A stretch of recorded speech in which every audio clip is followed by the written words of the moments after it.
Good evening. Welcome to the June 12th work session of the East Point City Council. Madam Deputy City Clerk, roll call, please. Councilmember Shropshire. Councilmember Robertson. Councilmember Renee is absent. Councilmember Bailey. Councilmember Cummings. Councilmember Cook. Councilmember Butler. Councilmember Gordon. Madam Mayor, you have a quorum. Thank you. Thank you. I'm not in the mic. I keep not being in the mic. Okay, let's go through the agenda items. Interestingly enough, I don't think I see any non-employees here. So, we got one presentation. We have an update from policing. Home alcohol delivery can go to July. Work session number 3.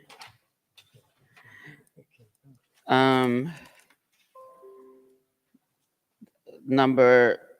got 2 number 3s. Yeah, double 3. So we out by a number.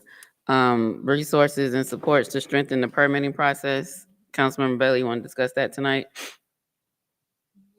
Okay. Councilmember Cook will be discussing salaries. This is the one that was sitting in front of me. What you got? My number 3 was the same as yours. We got 2 3s. Yeah, you got 2 3s. That's what it is. 2 3s over there. Yeah.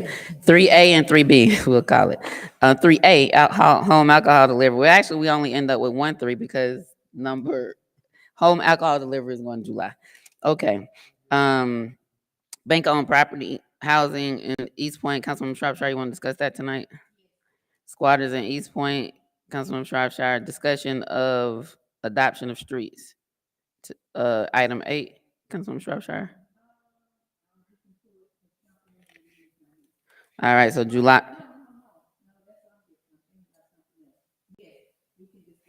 Okay. Ben Hill, that's an update from the city manager. Okay, new agenda items. Emergency procurement, item number 10. Any objections to consent? Item number 11. Any objection to consent? Item number 12. Any objection to consent? T-Squash, also number 13, T-Squash.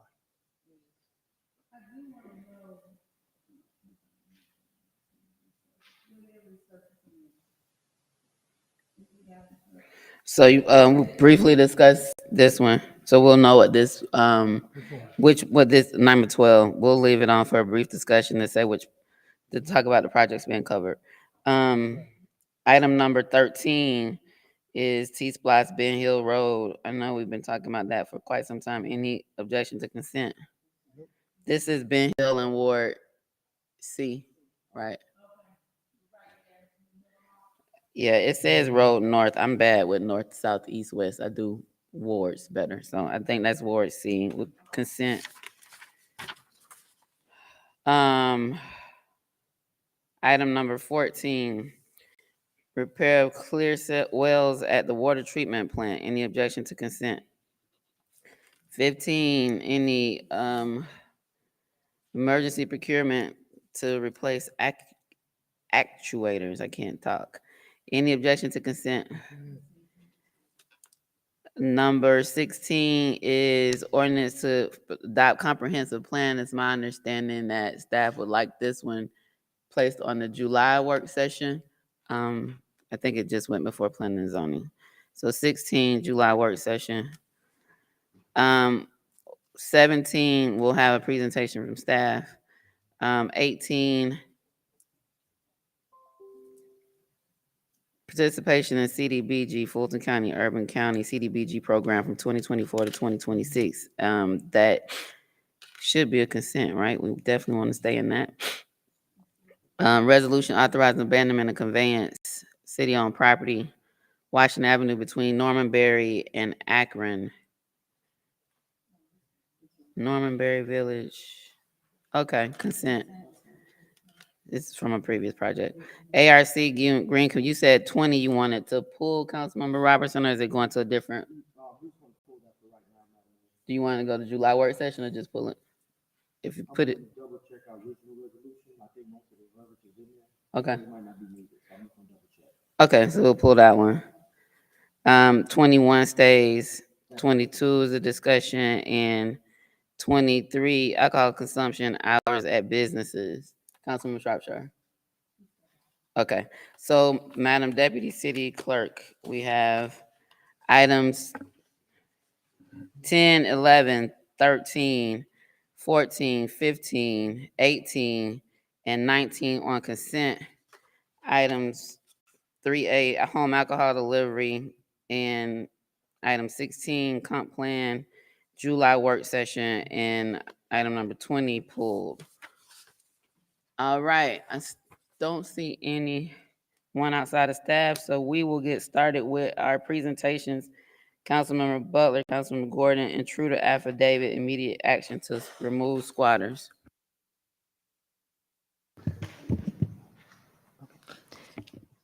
Thank you.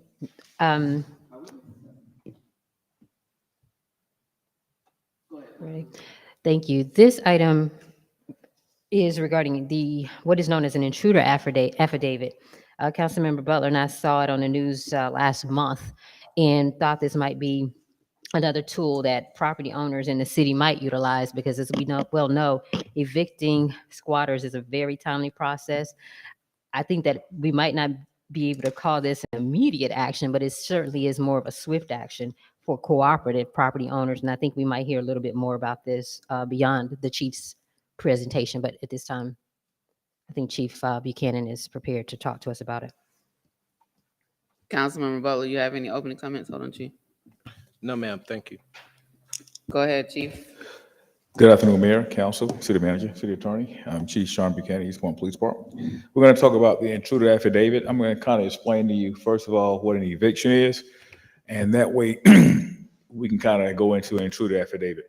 So everybody knows if you have a legal lease and there's violations of that lease, you can have a tenant evicted. That is for legal leases. It's done through the Marshal Department.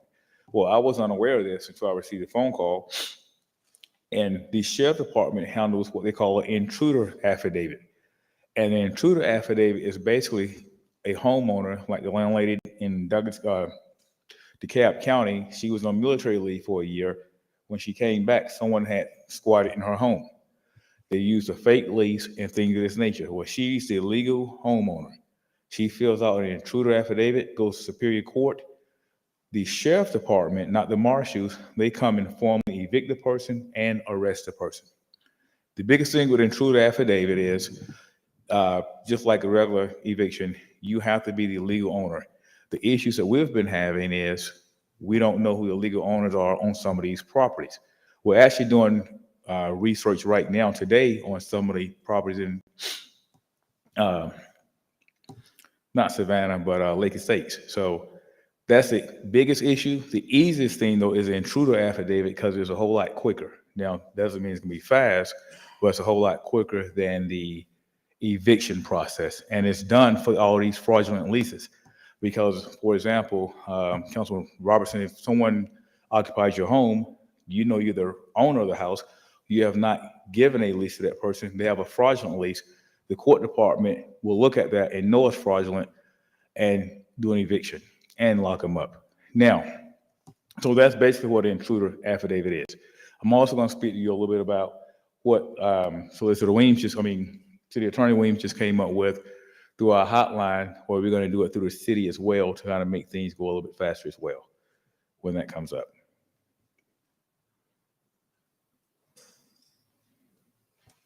Thank you, Chief. Councilmember Gordon.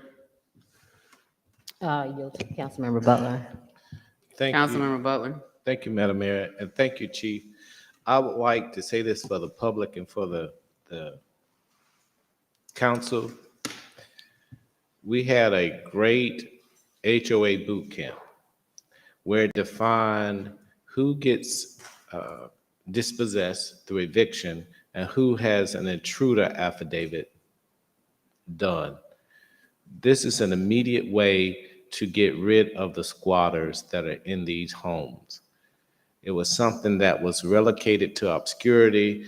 Councilwoman Gordon found this information, shared it with both the chief and with Sheriff Labatt, and they are in the process of executing that. The problem we must solve is most of these homes are corporation owned. And the corporations because they're the legal owner of the property, must send someone out, swear, and sign an affidavit. And usually that eviction process, where the dispossession, not eviction, the dispossession of the property happens immediately. So for the public, the solicitor is setting up a hotline so that we can immediately address these issues. But the city is limited if the homeowner does not complete the affidavit. And so it cuts down the process that may take months into something that takes days. And this is a problem that's happening all over the state, and particularly metropolitan Atlanta. But this council, everyone on here is concerned, and we all have come up with a solution to the problem.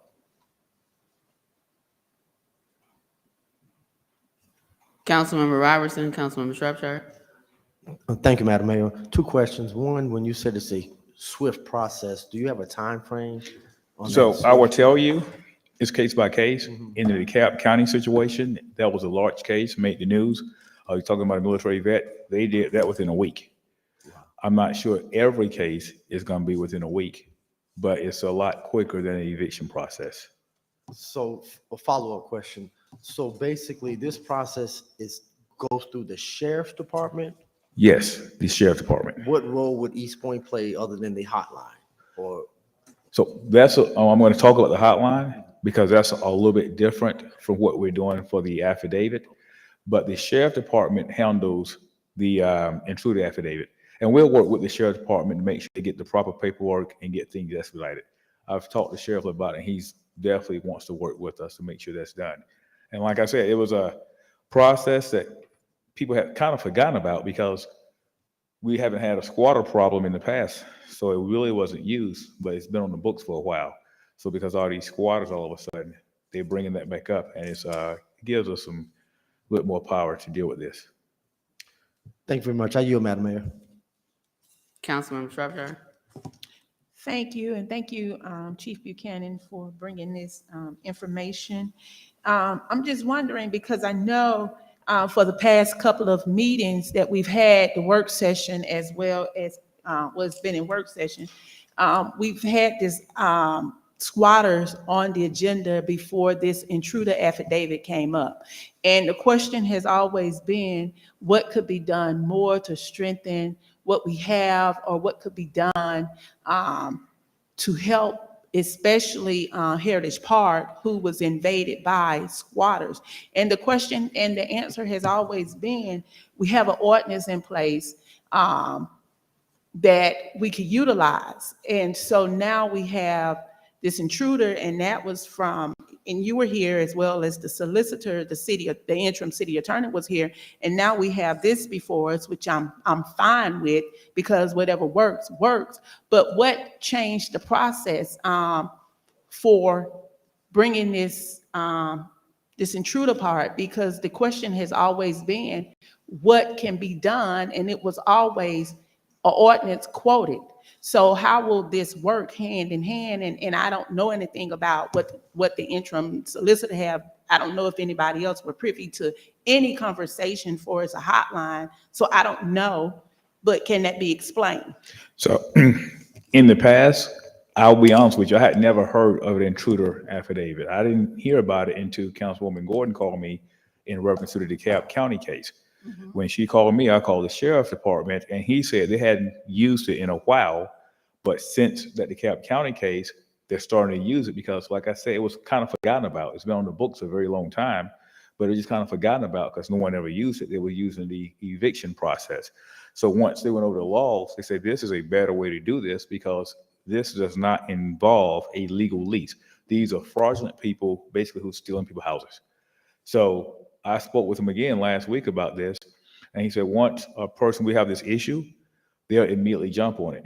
Now, you asked about the hotline. I spoke with interim city attorney Weems, and we were also looking at what can we do to get these squatters out, because this is becoming an everyday problem. So he came up with an excellent idea to charge them locally, but as well as come up with a hotline if a person calls, and one of our investigators will answer the phone and take down information. Also, you can, I think you created an email where you can email a complaint in, and we can also charge them with a local ordinance. Once we charge them with a local ordinance, they get cited, we have 10 days to move out.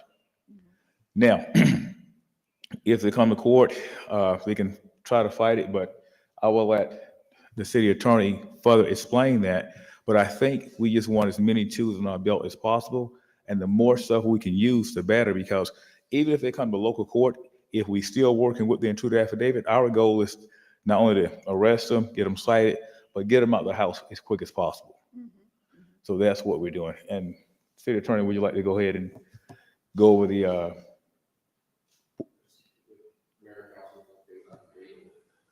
Yeah, I got a couple more questions. I see the flow chart here. So I have a couple questions before we go over the hotline. The DeKalb case that you're referring to, when was that case? that was last month. Last month, so it was on the news? Yes, it was a big case on the news that happened where the young lady was in the military. Mhm. She put her house for sale and she left for a year. The house never sold. She came back to move back home and somebody was in the house.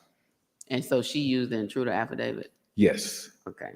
So that case was out there. I'm looking online because I'm trying to find a sample intruder affidavit. Generally, there's forms. I see there's one on Westlaw, but I don't have an account to get to that. So it's probably a standard affidavit. It'd probably be helpful to be able to make sure that that information is available. Maybe since DeKalb was the first county that used this, probably be helpful to get whatever they used. Question I have regarding the hotline, and I know you're working with the sheriff. Has the magistrate court been made aware? Who handles eviction? Is it? Yes, magistrate court. So, because they're going to ultimately have to act on the affidavit, right? Or does it go to the court, or the sheriff? It does go to court, but for the intruder affidavit, it goes to Superior Court versus the Superior magistrate. Court. Yes. Okay. So are they aware? They are aware of it. And I spoke with one of the captains who actually does the evictions and everything with the sheriff department. And I told them I need a copy of that form and better information on how our residents can access the form. And then what's the local charge? Because possession is a. The local charge, if I'm not That's mistaken, was what, 131007? 05. What does that deal with?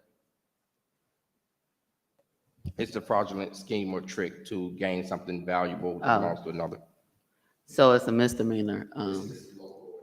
Local ordinance, but misdemeanor on our level, right? That's how we can deal with it? Okay. Fraudulent. Scheme or trick, okay. So then that gets them into municipal court for that while also dealing with getting them out. Okay, I was Yes. just wondering what the local charge was. And we have already charged people, not under that one, but we charged them with criminal trespass. But the problem is with criminal trespass, even on a local level, they can try to bump it to the state. This one stays within the city and it gives us more control. Oh, this one can't be bounded over? Correct. Okay, so it stays here, okay. Right. Attorney Weems, I know, Chief, we can also, as you're doing this, once we finish up this transition right into update on policing, Interim Attorney Weems, did you want to go over this flow chart that was, I'm assuming, who drafted this? I did. Okay, yeah, if you could kind of just talk it over. Yes, ma'am. Come- Good afternoon, Mayor, Council. Just kind of clarify, the intruder affidavit has been around since actually 1853 was the first time Georgia codified it. The intruder affidavit, the text of the statute is that when any person, either by himself, his agent, or his attorney, shall take and subscribe an affidavit in writing before any officer authorized to administer an oath in good faith, the right of possession to the described land or tenement, and that such land or tenement is in the hands of another named person who does not in good faith claim a right to such possession and yet refuses to abandon the same, it shall be the duty of the sheriff of the county where the land or tenement is located upon receiving such affidavit, to exhibit such affidavit to the person described as being in possession of such land or tenement at the earliest possible date, and then to turn such person out of possession unless the person in possession tenders to the sheriff a counter affidavit stating that he claims in good faith a legal right to possession of the land or tenement. So that there is no time in the intruder affidavit, and that is the concern. So I talked to the sheriff on yesterday or Saturday about it. The good thing is that this goes before Superior Court as opposed to Magistrate Court, because Magistrate Court is dealing with evictions. I think they're about 8 months behind, right? So Superior Court is not as behind, but one of the things that the sheriff and I talked about is Superior Court judges are not going to prioritize this. And I spoke with 2 Superior Court judges who said, I'm not going to prioritize this. So to that end, it's going to get in line with everything else. It, however, can be used as a tool, as you stated, in our box to assist. Where the more effective thing comes is that where we created the hotline, and the hotline process is that we will get the complaint in. We will then send a letter to the owner of the property asking if he or she has a tenant in the property. If they do not respond, then we will turn our attention to the owner because, as in the case that we've had in similar instances, the owners are just complicit or not responding or not being responsive. If they do reply and they say we do not have a tenant in the home, we will then work with the property owner, and I've created a template affidavit utilizing some of the ones that I've seen to actually, so that, to your point, Madam Mayor, everybody will have uniformity with respect to that affidavit. We'll create that affidavit, send it to the homeowner, have the homeowner to sign it and have it notarized, send it back to us, send a letter to the person who is a squatter, along with a copy of the affidavit, which is in accordance with 41-1130, which is the intruder affidavit statute. Ask them that, tell them that this is what the owner is stating. We're asking you to leave immediately. If they do not leave, then we will, if they fail to vacate the property, then we will create an accusation, follow with the courts, attach the intruder affidavit, and bring the squatter before the municipal court for prosecution. If they come before the court for prosecution, it will be likely under 13-1005, which is fraudulent scheme or trick, which is the same ordinance I've been saying for the longest. And it will really essentially discuss the fact that you have taken or you created a scheme or trick to take valuable something that belongs to another. What my goal is in prosecution is not to arrest anyone, but I will give a pretrial generally, even in that instance, to give that tenant an opportunity to leave. Now, if we've had to draft an accusation to get your attention, I'm going to ask for a ban from the city because you've already been given the opportunity to leave by virtue of a letter from our office with the intruder affidavit, and you ignored it. Now we're before the court, so I'm going to ask that you agree to a ban from the city for 6 months. And if you agree to the ban from the city, the case is dismissed. If you don't agree to the ban from the city, then of course we go before court on a trial, and the court makes a decision as to whether or not the defendant is guilty or not under 13-1005. The expectation of time, I would anticipate 30 days as opposed to what we're seeing in the courts. And I'm saying 30 days tongue in cheek because I don't want nobody to hold me to it, but it would certainly be less time than what we're seeing in the the magistrate and the Superior Court, because in both those places, that issue does exist with respect to the time delay. The chief is correct that the sheriff has exclusive jurisdiction over anything occurring in Superior Court, but if it occurred in magistrate or state court, the marshal will have to address that eviction, which allows us to kind of deal with it through the sheriff. Yeah, I've talked with the sheriff at length about this. Like I said, I talked to 2 Superior Court judges about it. This seems to be a good way to kind of go at it from 2 different angles to at least address it and be moving down the right road where somebody is getting something and people are seeing some type of movement is what the expectation would be. We have created a dedicated number for people to call and a dedicated email for people to reach out to if they have a squatter that they like to report. Once they send an email to that email address, they get an automated reply that has a link to it, and that link will take them to a questionnaire where they can complete the information on who they believe the squatter to be. If they are willing to be contacted and serve as a witness, it helps us. If they're not, it may take longer, because now we got to go through the process of trying to find who the owner is and potentially get enough information to create a case. But that's the entire process. I have some more questions, but I see council members and Councilmember Cook, then Councilmember Robertson. Thank you, Madam Mayor. I guess I want to make a quick observation to prove that I didn't get lost while you were traveling through all of this. One of the things that stands out is supported by a comment the chief made earlier. Start at the top of your chart here, go down one, go to your left, go down to the next block. You're at the city site's owner directly, and issue is sent to municipal court. Chief mentioned the fact that a lot of the problems are due to the fact that the property owner is corporation. And I don't see how you get around that on the chart if you can't communicate with them. You You cite the cite corporation. them. Hopefully somebody in the mail room will get that citation to the right place in that corporation. Well, And unfortunately, maybe 2 months later, you get a response. yeah, Okay. unfortunately, Councilmember Cook, you cannot cite by mail. So, for example, we have a defendant who's in Texas. So I reached out to the state of Texas attorney's office and kind of researched the process. They indicated that we would have to use one of their constables, but that we can in fact use their constables to go out and issue process of service to them when we are going through process of trying to serve our municipal citation. Well, keep in mind, I'm not criticizing the process. I was testing to see whether or not I got lost at the jump. Thank you. Councilmember Robert, Yeah, just a point of question. I think this is for the interim city attorney.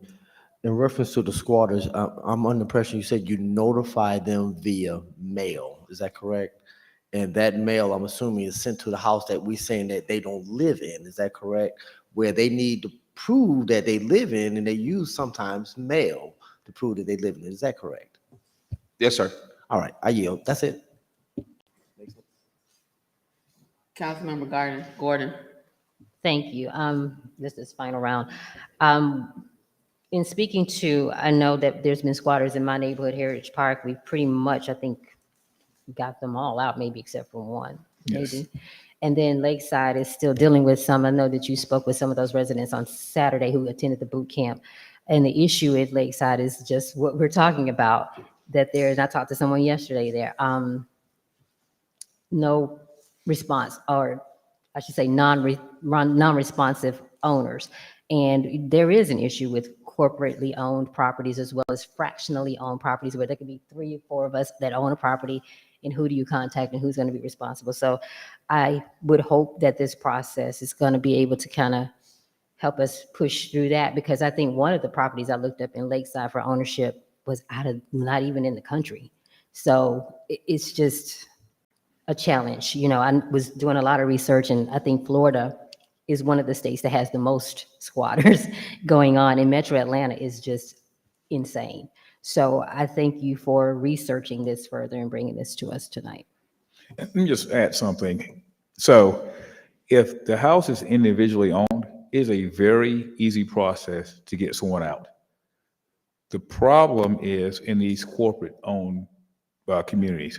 That's the problem, and that's our challenges. But if it's individually owned, we can do that pretty quick, and we have done it pretty quick. It's the corporate-owned properties that are the main issue, and we're going to know my update on policing. I'm going to talk about that just a little bit.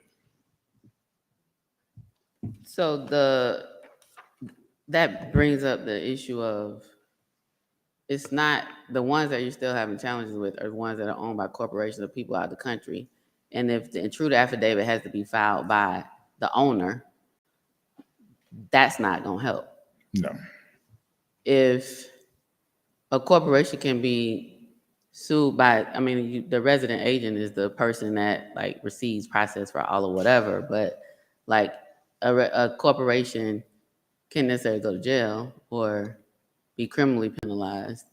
And then as it relates to if the city cites the owner directly and issue is sent to municipal court, what are we citing them with if they don't respond? Generally, if we catch up with the owner, I would ask that we move forward with the nuisance ordinance. Because generally we have issues where this is a, under 40-2-5 through 40-2-19, which is the same, I believe. Let me just confirm that before I.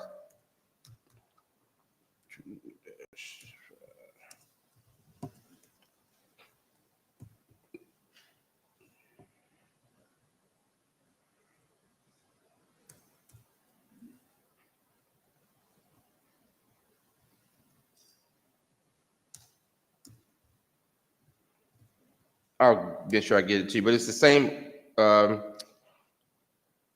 code section that we use for the 50 words, where we essentially have someone who is I'm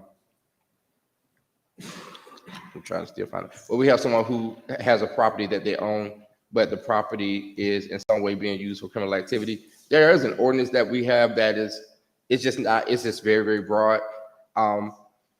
I don't feel comfortable in these instances testing it before our municipal court. I may, but the more stronger one is going to be under that code section, which is the, what is it? I guess I want to give it to you all, but that code section is I'm fine. it's a Superior Court section, but what it allows is the Superior Court has given the authority to municipal courts to address it. So to that, to that end, they're allowed to address the issue in municipal court. The beauty of it is that under that ordinance, under that statute, the city can also ask the municipal court for reimbursement of any costs associated with abating the nuisance. All right, so that allows us to potentially ask for any extraordinary cost. I don't believe that they're going to pay for just normal routine, police going out, but anything that we can prove that's extraordinary, I believe that we can ask for. But we are not allowed to ask for that under the local ordinance. And if I can just add something, the reason we're looking at the nuisance violation is because what we're stating is you're not monitoring your property, getting these squatters out is creating a nuisance for the neighborhood. That's why we're choosing a nuisance violation, because you're the property owner or you're the corporation who owns these homes. You're not being a good steward to your neighbors because you're not managing your property. And that's why we're choosing a nuisance violation. Right, so if the property owner, be it individual or corporation, fails to respond, the only thing that you can do is a nuisance, correct? Correct. Based on the floor chart. Yes. And so who do we anticipate is gonna actually, you said, Chief, that it's not the properties that are individually owned, you're able to deal with them. Those are very easy to deal with. How do you deal with those? So I would give you an example. I'm gonna give you an example of what we did about a month ago. A lady was renovating her house. She was there Sunday. She came back Thursday. We locked the people up for burglary because we knew that was her home. Right. She was just there. That's an easy resolution. Right. The problem is when a person's been there 2 or 3 months and the homeowner's been out of town for a long time. But for something like that, that's easy. Also, if it's your personal home, we don't have to try to find out, do you want these people here? You can just tell us, this is my house. They do not have a legal authority to be here, and we can quickly address that by knocking on the door, citing them, giving them tickets, all those type of things. And listen, they don't want you here. You have a week to move out. You come back, we're gonna lock you up. That's for burglary. For burglary or the scheme and fraudulent trick Right, now. the So 13-10, okay. right, so that stuff is easy. The problem is when they've been there months and we can't locate the corporate owner and they're not being good stewards by calling us back or not by sending a representative saying, hey, get these people out. We've had problems, and I'll tell you, in Heritage Park, where Resi Homes came in, we knocked on their door and they was trying to get people to sign a lease, a real lease. I'm like, I think if they could have signed a real lease, they wouldn't be here in a fraudulent lease. So those are kind of issues we're having. Right, but if the corporation is not, or the individual is not being responsive, Right, can't do an intruder affidavit, there's a nuisance case. correct. So I am not suggesting we shouldn't try to help the community any way that we can. I'm just trying to figure out, who is this gonna help? Like, if you own the property as an individual, you're able to deal with it through burglary. If it's the corporation or individual and they don't respond, it's nuisance. Or 13-1005. Yes. We're setting up a system for who? Like, No, I don't disagree with you. We're essentially reacting, for lack of a better term, to the problem that exists, but you're correct. We're setting up a system that in some instances could be theoretically thought to be benefiting the aggrieved party.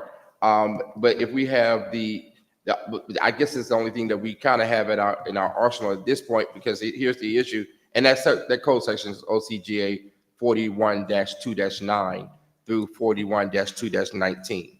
If we have a corporate owner that we have, let's theoretically say we have 1234homes.com, and they have a house at 1234 Mockingbird Lane. They've not done anything. You have a tenant in it. We can't find them. We've done the research and under 50 words and located the actual president of the corporation, right? Send them a letter, certified letter saying, this is a property that you own. If you do not contact us by X date, we intend to refer it to the police department for criminal prosecution. correct. Right? That's about all we have. But what I'm saying is that's not the intruder affidavit.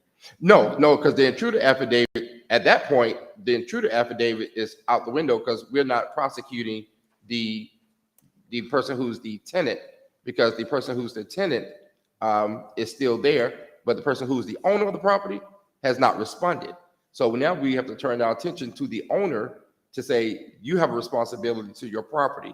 If you're not going to sign an affidavit saying this person should not be in your property, either you can tell us I'm okay with it, they're there with legal authority.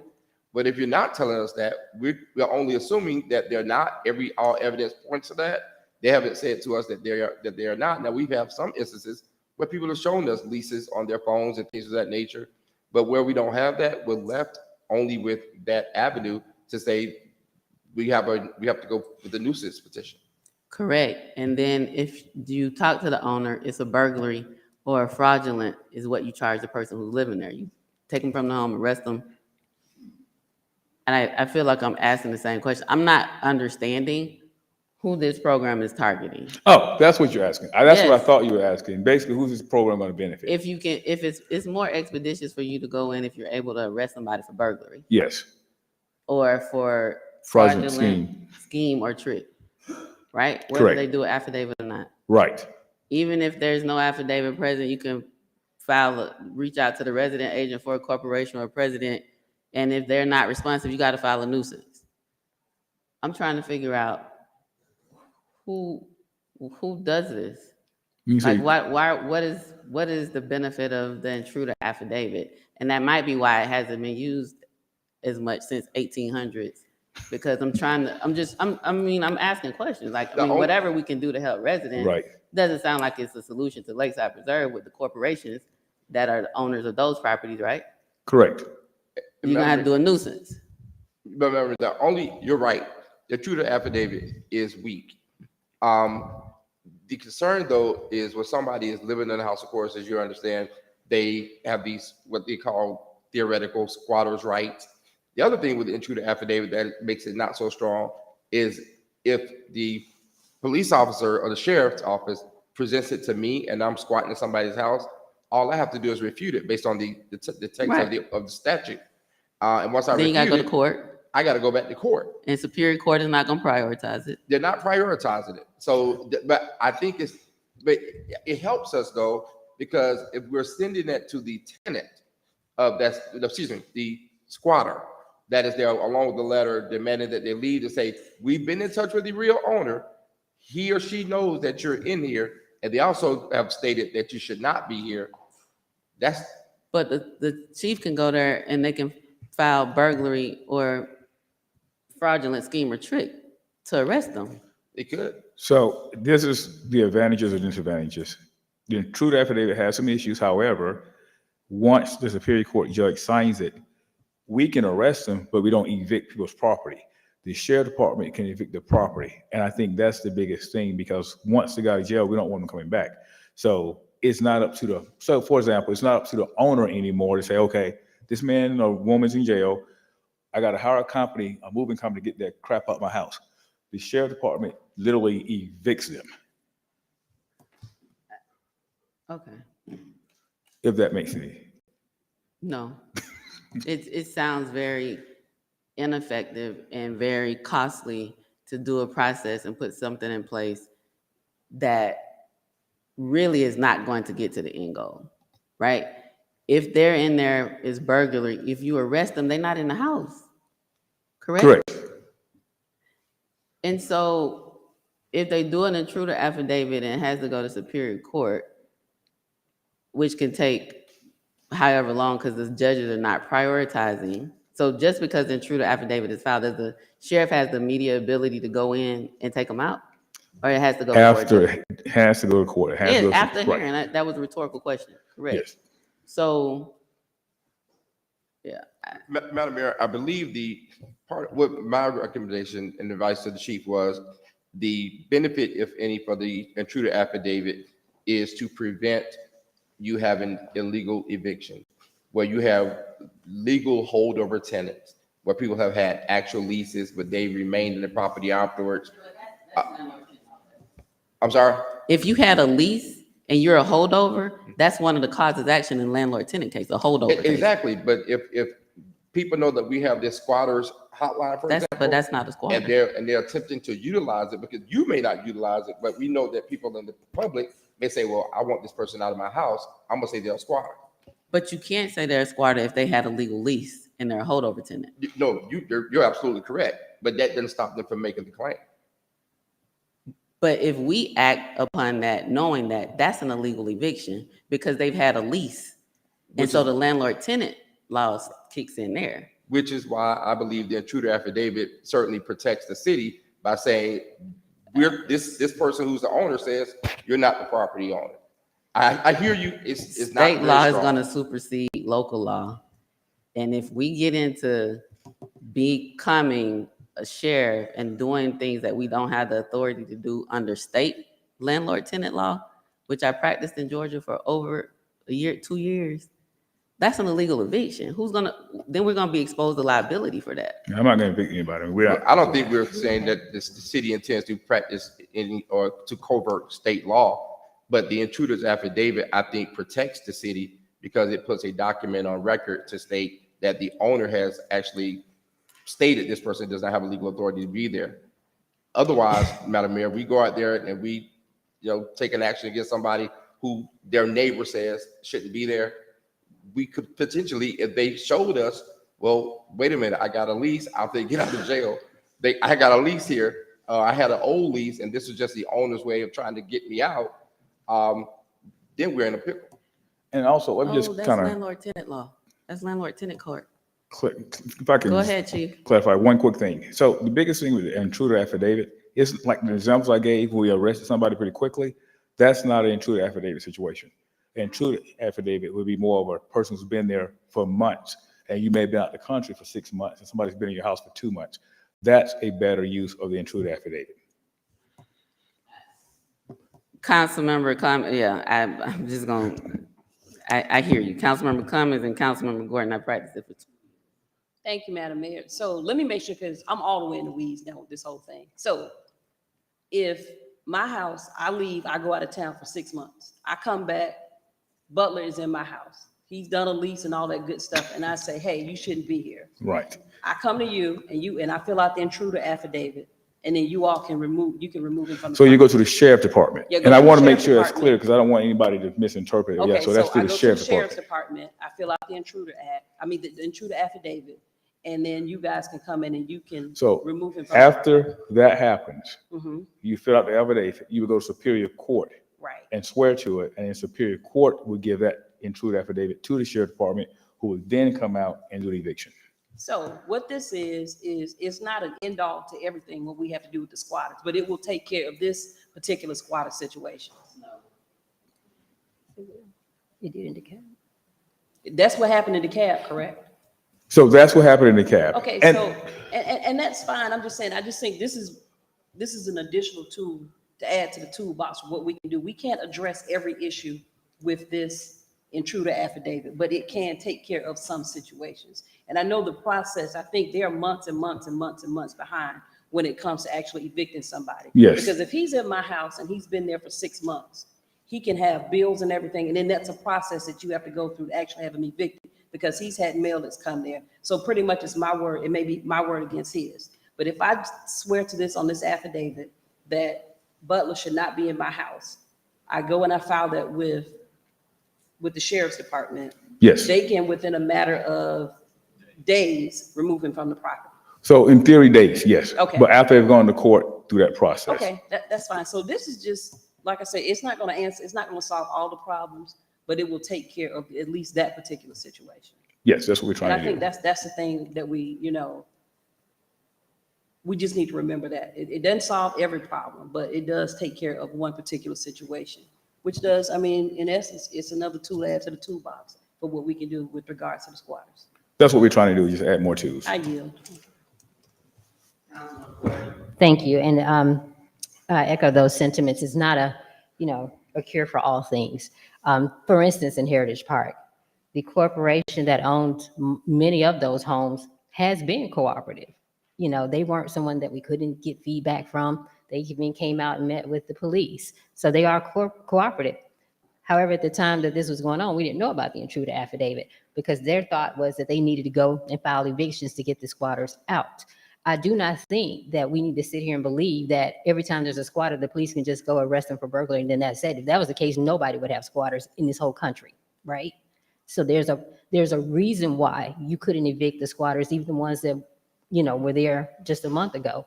They weren't arrested for squatting because we had to follow certain protocols. And I'll let you respond to that. I'm not sure, but the thing is that I'm getting at is this helps, whether it's individuals, corporations, whatever the property owner structure or entity is, it's just an alternative to going through a standard eviction process. Because as we learned on Saturday, evictions in Fulton County are 8 months to a year behind. This is just an option, a tool, one tool in our resources to help cooperative property owners, whether it's an individual, whether it's a corporation, expedite in a legal sense, not only making sure that the person is found to be guilty of living in their home, but also, as you stated, to get them evicted out, because the sheriff's department, we're talking about dispossessory, who has possession of the property. So that property owner, unfortunately, has to get that possession back. And this is a way for them to do that, and a way for them to make sure that an eviction can take place, even though they have to pay for it. But the sheriff's department will be there to watch and make sure everything goes okay. So it's just a tool of many in our chest as we work and endeavor to make sure that this is not going to be something that's dominating our city.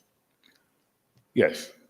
And I think that's why city attorney came up with this other process as well, just to try to help us out, so what we can do. So when this item was opened up, it said it was a solution for squatters. It's not. And even if there's an intruder affidavit filed, they still have to go to court.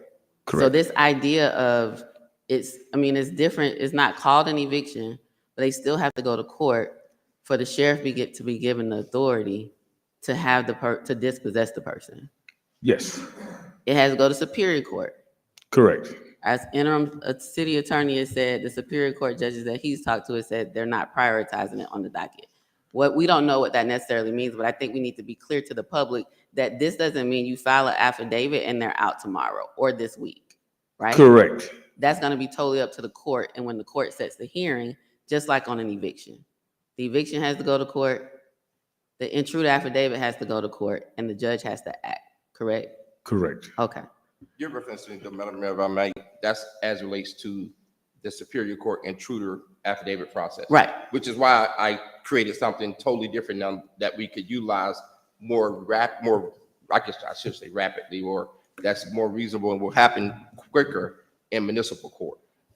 Because I do believe that we will be able to get to municipal court much faster than we'll be able to get to Superior Court. I don't disagree with you that the intruder affidavit is not as strong as one might have seen it to be. It works in very prescribed instances, but I do believe that the municipal court process will probably offer us relief much faster if we're able to utilize it. right now. Thank you all so much. Okay. So this information will be shared. I guess, is there a form? I mean, what are you So, all doing? This is operational. so let me, It I want to sounds make, like there's a lot of engagement by our council members with you all in developing this. So, but this is operational. Let us know so the information can get out. Where's the form? People need to know this has to go to court just like an eviction. And you can already do burglary, fraudulent scheme or trick, as well as charge the owner with nuisance. right. And so this will be another tool within the eviction box that has to go to court, intruder affidavit and evictions.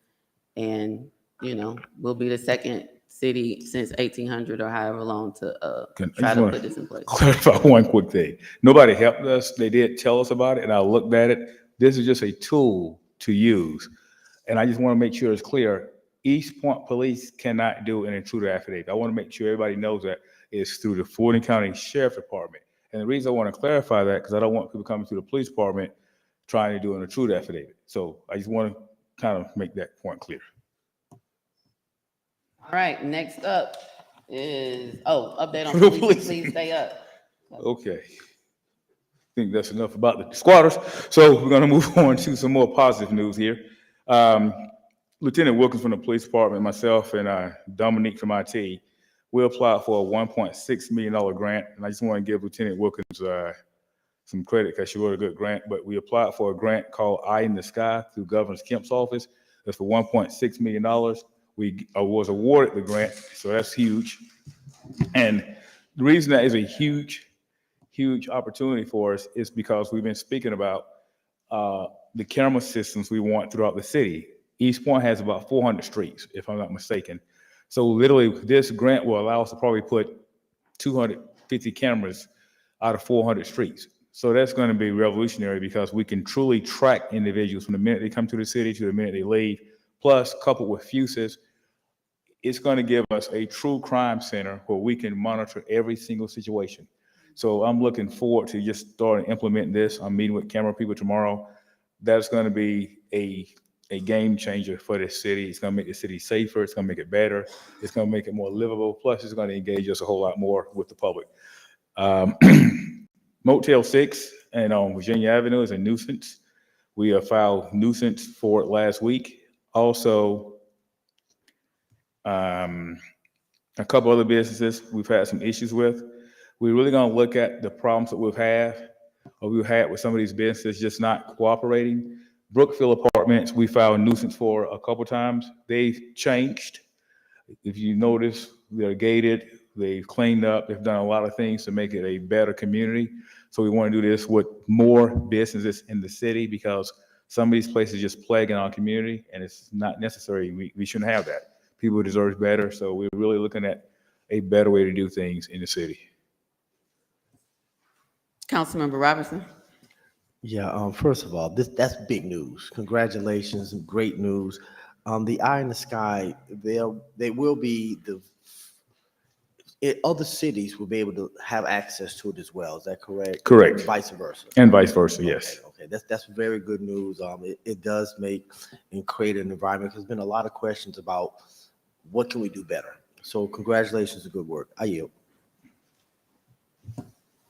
I echo that. Thank you so much, Chief, for taking advantage of the opportunity from the state. We were amongst the cities who were awarded quite substantial funding. So thank you to your leadership in making that happen. I'm sure I can hear people in the community saying, what's the timeline? What's the That's what I was timeline? gonna So ask. at our, I'm sorry, I didn't see your light on, Councilman Shropshire. At our next month's work session, if you had time to digest and figure it out, I think as much information as you can continue to include in your monthly updates Okay. to let us know. And then when you get to a good, even if it's a guesstimate, people are going to know, so when are the cameras going to be up, right? So, Right. Councilmember Shropshire. Thank you. And I was gonna ask that question, but let me say thank you for that good news for his cameras. And I know you're not gonna say where they're going for safety issues, which is good. And I think that more cameras in the city are going to make people feel more safer, which East Point really is, but it'll just help the process a little bit more. Because you do have people that wander up and down the street that likes to wander in people's cars. I've had that happen to me. So I think it's a good thing that we're getting more cameras, and if you could just, whenever you provide the timeline when they'll go up, that would be great. Thank you. No problem. And on, Council, go ahead, Chief. I'm gonna say one last update. I did want to give this update. Oh, 'cause- I think Councilman Robertson might have one more question. Go on ahead. this. Go ahead. It's not a question. I was just going to give you you and your staff some praise. So if that's okay, can you allow me to do that? Like, if that's what you want to do, sir. Okay, great. I had a visit by Miss Kathy, the lady from under the tent. She was walking by my place of business, and she sat down. Just happened just Saturday, and we had some coffee. But she told me that you guys have taken care of her. You picked her up. You brought her down to a location so she could get a birth certificate. She had her test. She had everything. You brought her back. You have been very engaged. Where I actually thought the process should have been faster. I apologize. You guys are doing a great job. And it's not a problem. And I thought the process would be faster, but just because of a lack of documentation, Yes. that was the problem. So I just wanted to pass it on, but thank you so much. I yield, Madam Mayor.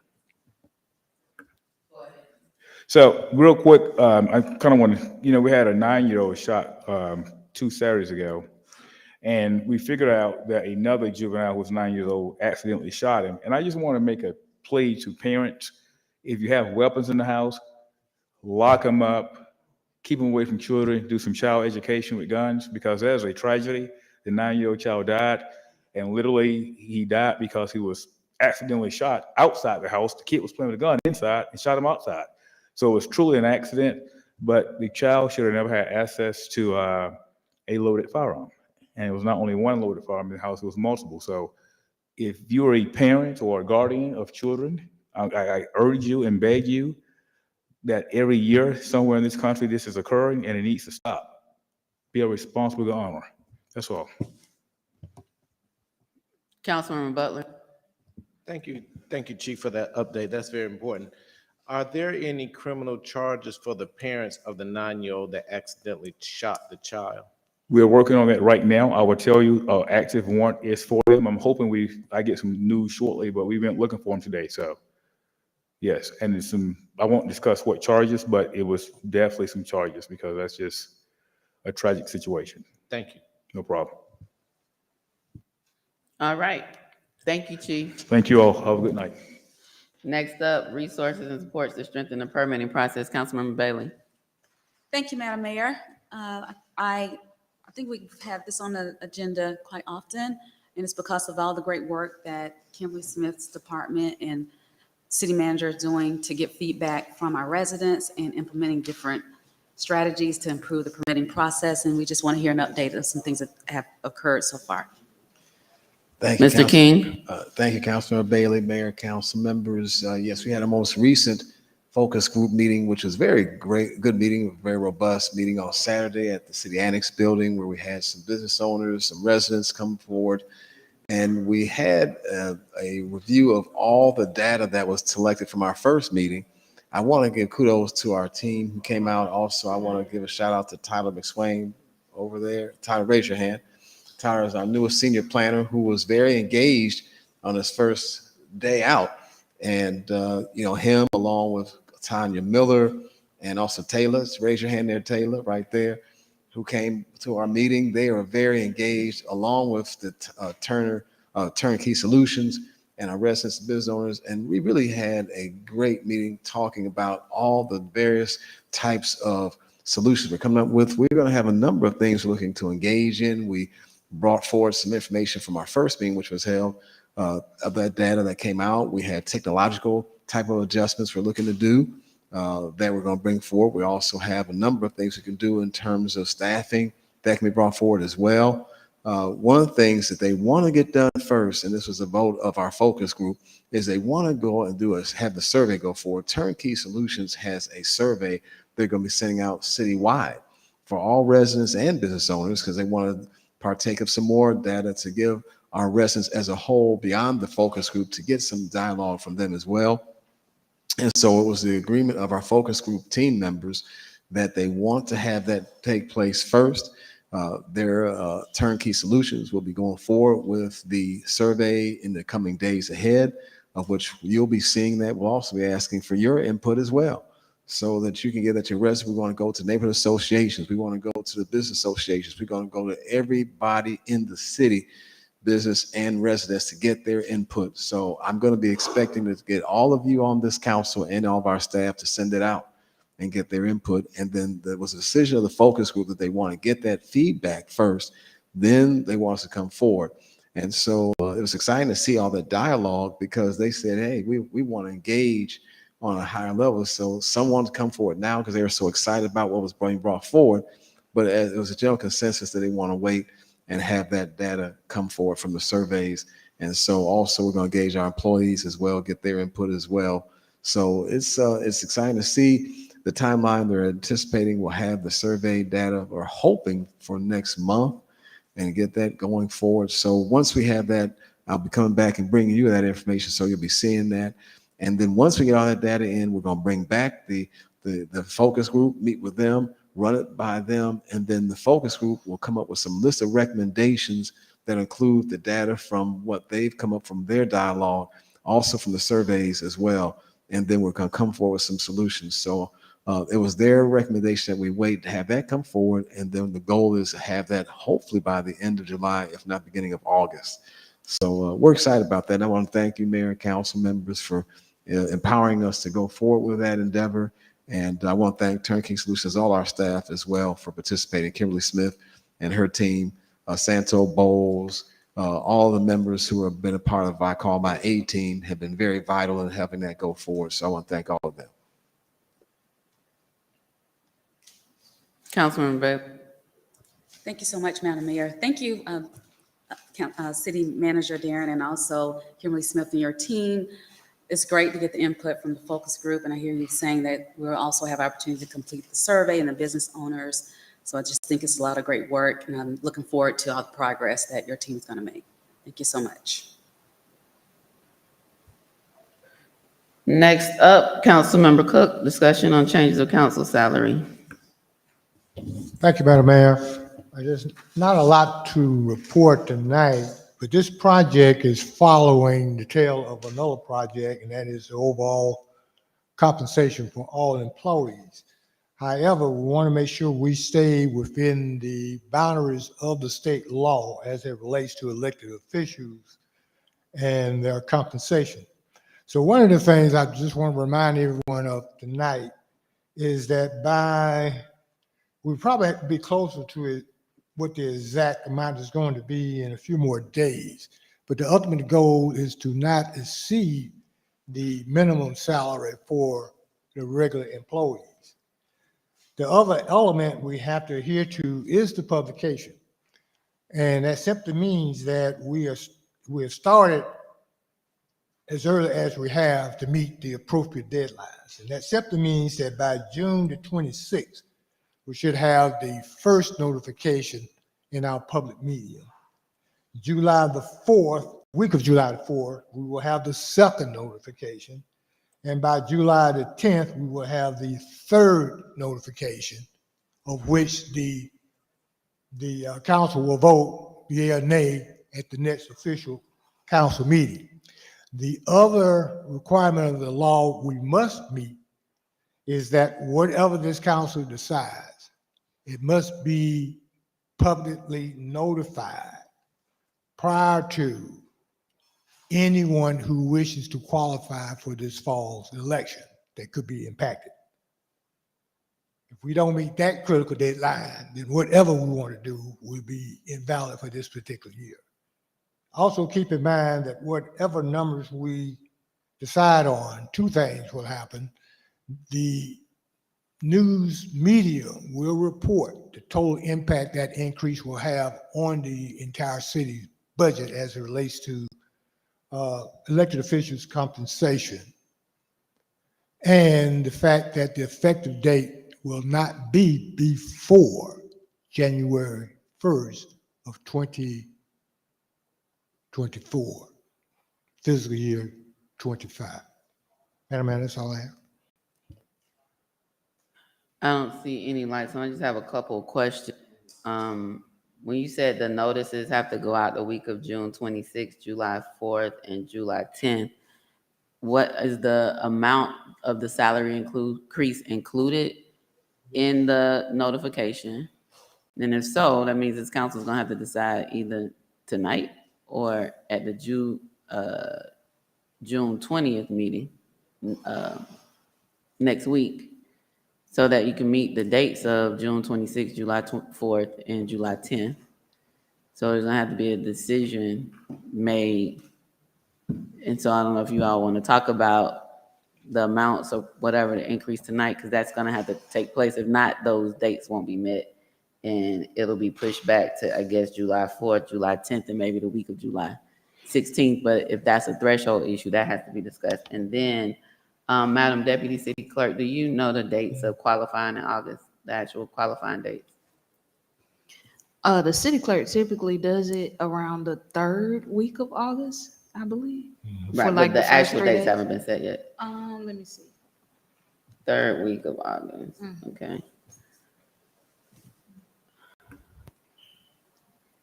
So I would say probably the 21st through the 23rd. But that's not final yet. But that's not Just, final yet. Yeah. okay. Yeah. So third week of, we'll go with third week of August generally. Councilmember Cook, I see your light. And the other pressures that we are allowing for is the fact that we may change whatever the first suggestions are several times. But the law really requires that whatever the decision is, it is published before the qualifying date for running for office ends. That is the real timeline that we're dealing with. The other timelines is backing things up far enough to allow for the notice to be sent to the media and actually published. The other criteria is that it must appear in our medium 3 consecutive weeks prior to becoming effective. And what we've done right now is basically duplicated what we did maybe 4 years ago in terms of its timeline. But the thing that's holding us up the most right now is that we want to hold back until there is a decision that's made for the compensation for the full employment base. Because our immediate goal is not to exceed the minimum there.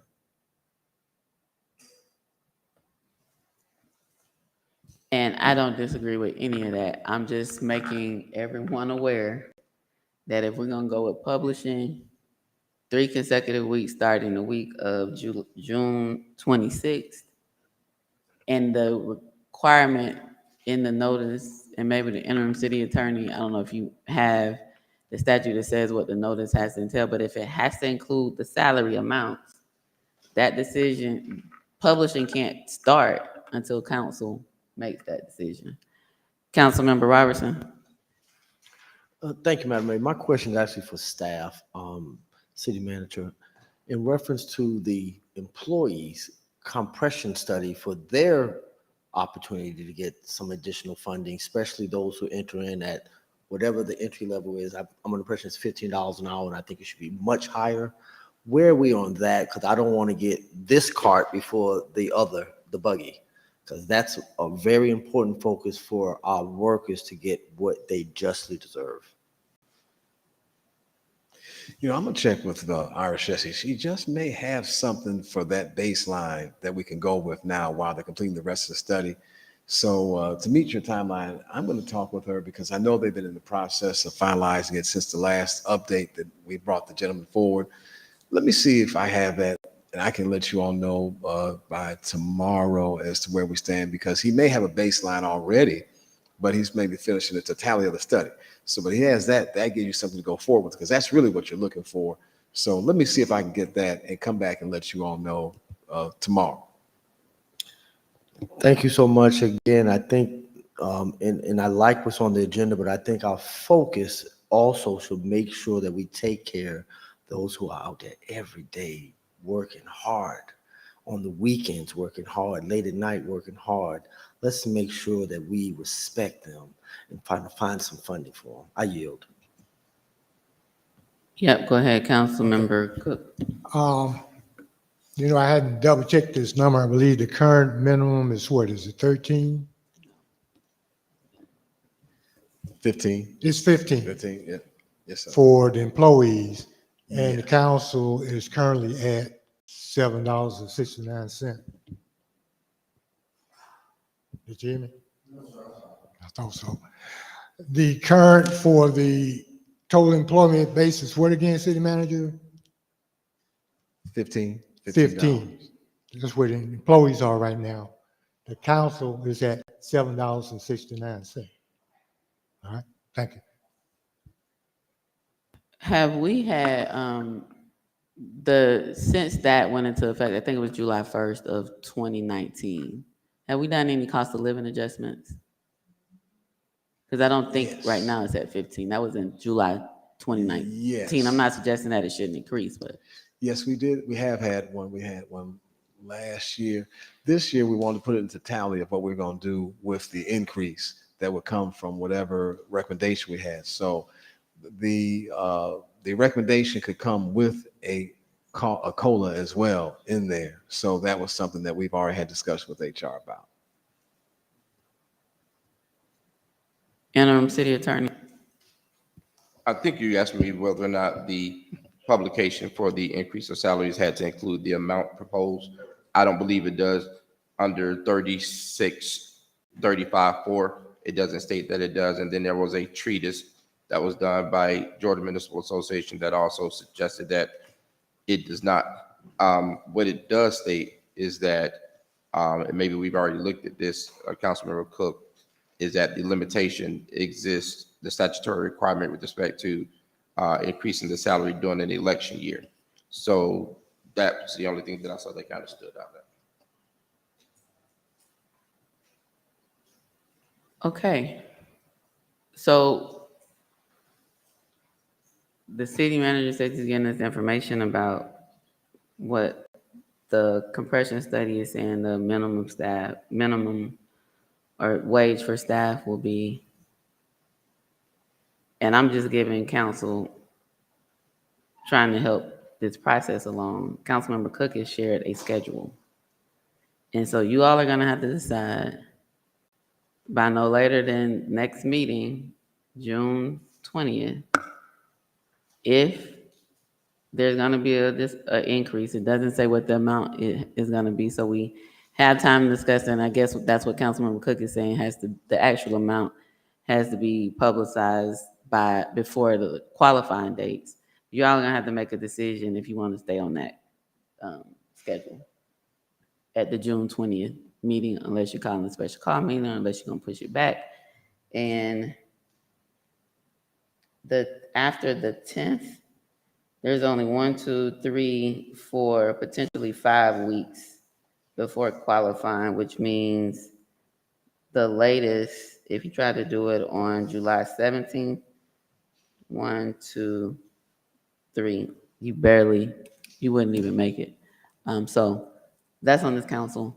Councilman Cook, do you have anything else? Keep in mind, the 3 appearances is prior to the qualifying dates for people who are running for office. That's the deadline you got to keep in mind. Whatever we decide on, it has to be done before that qualifying date passes by. All right, next up, this is a I'm lot of sorry, I have a silence. question.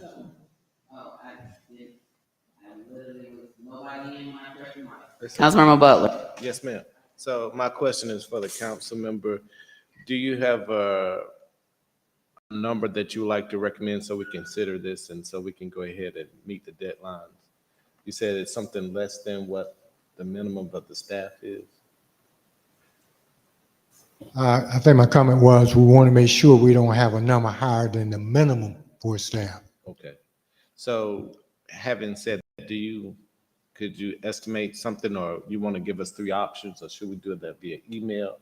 what would you like to do so we can expedite whether this is yes or no? Well, I'll tell you what we could do. You know where you currently are. Right. I listed that number. You know what the current ceiling would be if there was not to be an increase. So you have that field in between the two. And I can sit here as a salary expert, if you believe everything I say, and give you a number. But my point here is that we're already at 50% of what the minimum for employees were prior to cost of living adjustments for them. You can easily take a stand if you're fishing for a number to say, we don't want to increase where we are currently more than 25%, 50%, or 75%, as long as the top number does not exceed the minimum for the lowest rank of employee. Let me be his interpreter for a minute. So we're currently at $7.59. 69. I guess mayor might be a little bit more than that because it's more than council. I didn't include you. You're correct. And the minimum in July in 2019 was $15 an hour. There was a COLA. So what Councilmember Cook, I think, because Councilmember Butler, you're asking for numbers. Councilmember Cook gave percentages. But it's between $7.59 and $15 plus a COLA at minimum. And I believe the compression study that they're working on, that the city manager said he could get a number from HR on, I think they're already contemplating a minimum starting salary for staff. I think that's what he was referring to. And so that might take all of this from being speculative to have some numbers to look at. So that we can continue this discussion, I'd rather us not belabor the point. Could we get recommendations from our colleagues? If we at 750, I'm rounding up, and then the minimum is 15, where would we like to be?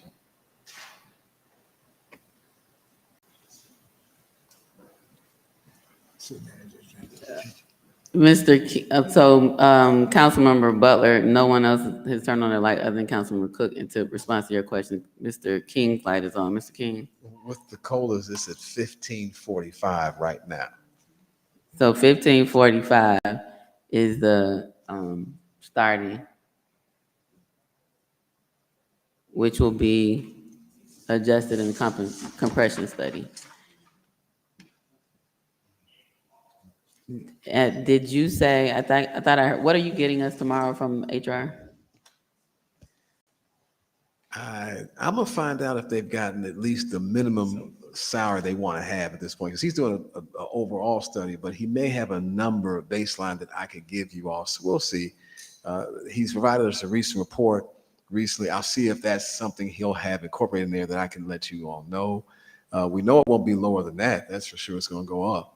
So that's something that you can look at as a current baseline 1545 right now that we currently have, looking to improve based on the market analysis. So I'll see if I can have that tomorrow. And Councilmember Cook, did you say that it shouldn't be less than the minimum that employees are paid? Did I hear you say that? What I really said is we don't want it to exceed the minimum of the lowest paid employee.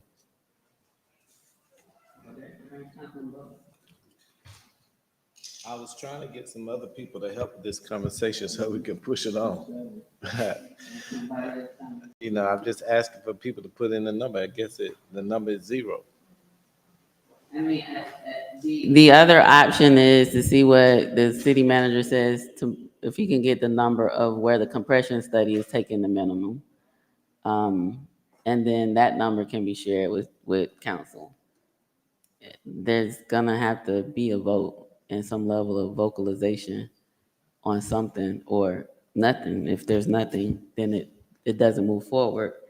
And the reason these, because of the ordinance, council salaries increases can't go into effect until after an election, right? So that's the timing for it at this point. And then not the next election is 2 years from now, it's every 2 years.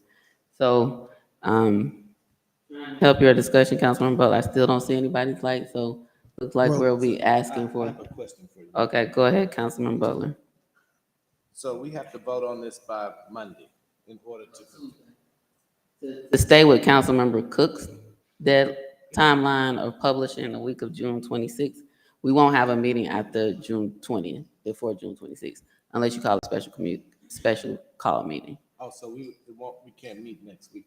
No, we're meeting next week on the 20th. So then that would be the deadline. I'm asking. That's if to keep with the schedule of starting June 26th, the meeting on June 20th is the last scheduled meeting before that publication date. So June 20th, in order to stay with that timeline. If not, the next meeting is July 3rd, right? Because the 4th is on a Tuesday. Or is that when, The week of. what's the holiday? Yeah. Yeah, so our next meeting is on July 3rd, but then you started getting close to qualifying dates. And then it would have to run the 3rd, the 10th, and the 17th, which is still time, but, so just keep that in mind. There has to be a council vote so that then the publication can be done. An agreement on an increase, even though it's not the amount, there has to at least be, and the amount is not required to be in the publication. There has to be an agreement, a vote of council that passes to decide whether or not there will be an increase. Councilmember Shropshire and then Council. Thank you. I have a question. So once the city manager gets the information back, at that point, we can have that discussion on Monday, whatever the percentage will be. Also, my question is this: once you get that information back and the compensation study will be ready, once it's voted on, then the increase for the employees will go into effect immediately, correct? That'll be the goal for the upcoming pay period that we have. Certainly, I want to talk to my finance director and get them involved in the discussion, but that's the goal that I would want to have. Okay, and it'll happen sometime. I'm hoping by July, and so I'll Okay. be seeing where they come up with the latest updates, so I'll see where they are, but I can't say, it's just, that's the goal. That's the goal, That's the goal. because that'll be starting the new fiscal year. Okay, so if we can push for that, that would be fine, because whatever council decides, the council salary won't go into effect until July the 1st, not July, January the 1st, 2024 is when it takes effect. But whatever council decides on the employees' increase will go into effect immediately. So their salaries will be adjusted immediately. Thank you. Councilmember Cook? And the other little tweak in the law basically says that the date that we pick a number, the publication has to have reflected that number at least 3 consecutive weeks prior to voting. Which says you wouldn't vote tonight and have a number and then another month passes by before you're ready to publish it. Because we're dealing with the publication of the new amount, what the law requires there. And what the law requires is that there was a production of that number in your medium for 3 consecutive weeks prior to the night you actually vote on it. And the night you vote on it has to be before the deadline for qualifying for office. Councilmember. Yeah, this is to staff. Just a question. If a department has, say, 20 positions and there's only 10 filled, but we've budgeted for 20. And so when you do your study, we still have money sitting on the side that's already budgeted for 10. Is that, I'm just talking, I'm in theory. So when we're doing this study, in theory, I would think that we understand that we still have some additional money that we can pull from to make sure that we incentivize our employees the right way. Am I making somewhat of a sense? Yes, there are sometimes we have positions that we'll talk to the directors and see, is this a position of greatest need right at this moment that you can hold off on? There's some that we've already done that for several departments.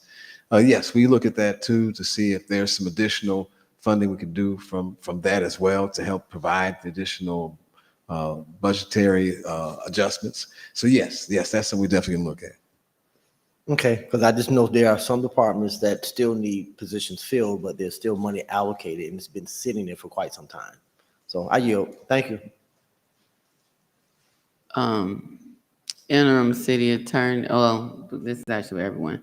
I found a notice that we published the last time for this, and it was pursuant to the code section that our interim city attorney mentioned, but it does include the amounts and the projected annual impact the fiscal impact of this action is projected to be this 45,800 on an annual basis. So if we can just clarify what has to be in it, because again, it says that council will take action, so we won't take a vote on the actual amount. So this, what I said about taking a vote before the publication, I'm not sure how we got to the numbers without that. So maybe we can look at it the last time, but this says that this is given notice pursuant to 36-35-4. The city of East Point gives notice of the intent to take action at its July 15th, 2019 regular city council meeting at 6:30 on an ordinance to increase the salaries paid to the mayor and council and then the amount. So I'm not sure how we get to, maybe it's just consensus without vote, but.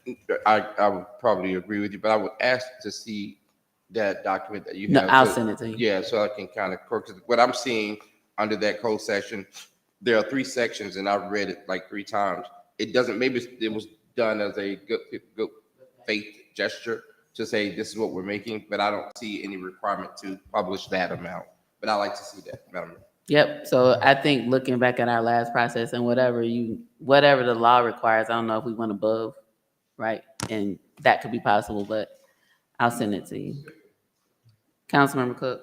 One last thing too, I distinctly remember that one of the issues that we faced the very first time we attempted to do this was that the law wasn't that concerned about the dollar amount as much as the notification in advance. Okay, very adamant about that element. You must tell the citizens what you're planning on doing. Now, we even had a citizen who came to the meeting to say, we voted no, not that we were concerned about the dollar amount. We voted no because we didn't find out about it until we walked in this room. Okay. And that's the main thing that we're definitely trying to avoid here. The other limitation is going to be based on what the budget can help. Maybe I said that too loosely. All right.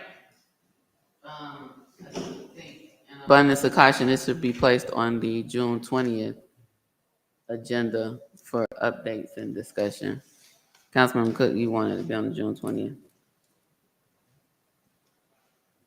Okay, June 20th, Madam Deputy City Clerk. Next up, squatters in East Point, Councilmember Shropshire. What?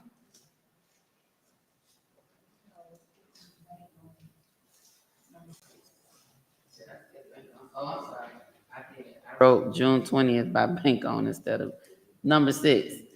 Discussion on bank on policy.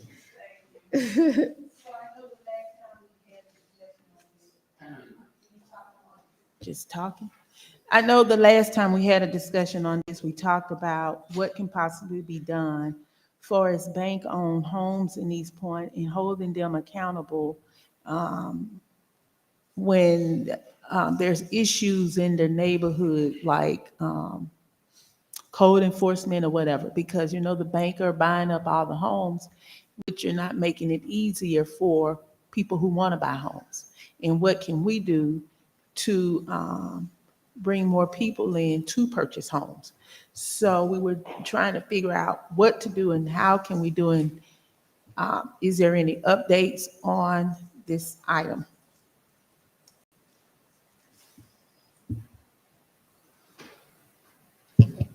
None that I have, Madam Mayor. City manager.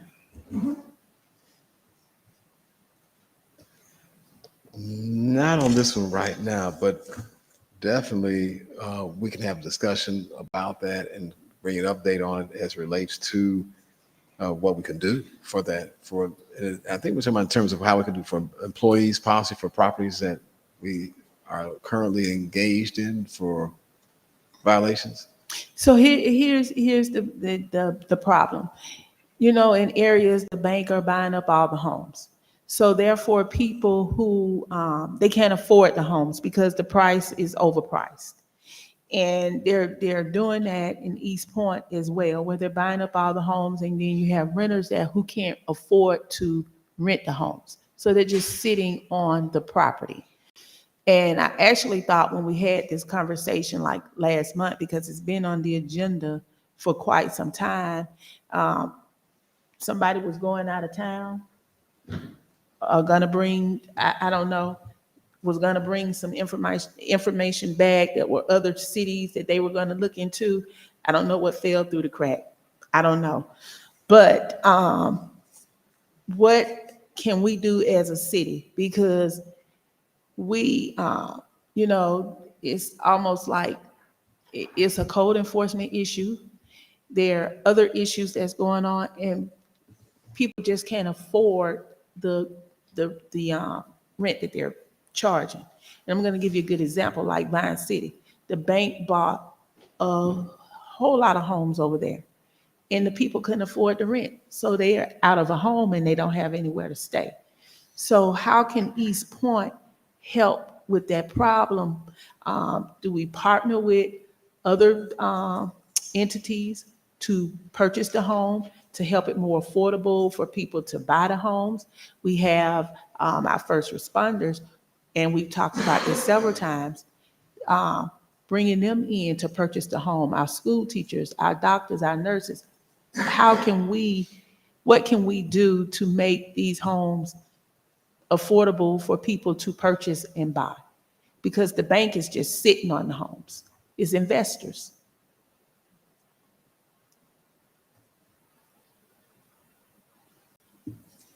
I like to look at us partnering with other entities. I know that we had some discussions in years past about how we can look at ways in which we have an opportunity to provide for opportunities for employees to have properties. I think we can look at partnering with other organizations and see if that's something that we can get some traction on, because there is a discussion that we've taken place. We have staff now that can be devoted to bring back some information on that. And because we're looking at housing is a overall area that we have someone devoted to now full time, that's staff that looking at that. I think we can. Let's at least see what we can do. And maybe I could have at the next meeting, staff come over and give some information on that for us. Okay. How about that? Because I think that's something I'd like to look at that. Okay, that'll work. Thank you. Cook. Thank you, Madam Mayor. And City Manager, we've had casual conversation on this topic right along with the new project you have assigned to Mr. Jackson as he's dealing with his instructions from the county. All right, so what I just said basically is, as the banks purchase these properties and sit on them, you got the normal expectation of property values increasing. And what we don't have a good feel for right now is what has already happened, where we've had stonewalling of property values have gone up, but have they gone up enough to start impacting the surrounding houses, especially the houses where you have the seniors who've been living there for maybe a good 30, 40 years, but they haven't quite reached that age yet where they would get most of the senior exemptions. And where their property values are actually going up from the appraisal process from the county, what's happening right now will only reflect the appraisals that were done last year. So we got a new set of appraisals right now that maybe we should not be surprised at the fact that the surrounding neighborhood is also going up in property values. Then it gets to the point, can we do anything from the exemption category for seniors that we don't already have in place that help with that process? Because once they get the squeeze, they're going to continue to be squeezed until they get old enough to reach the 70 exemption. So something we talked about, Mr. Jackson, I talked about maybe 4 or 5 months ago, when so many other things going on, we couldn't develop it. And that is to actually look at what that costs the city when it does happen.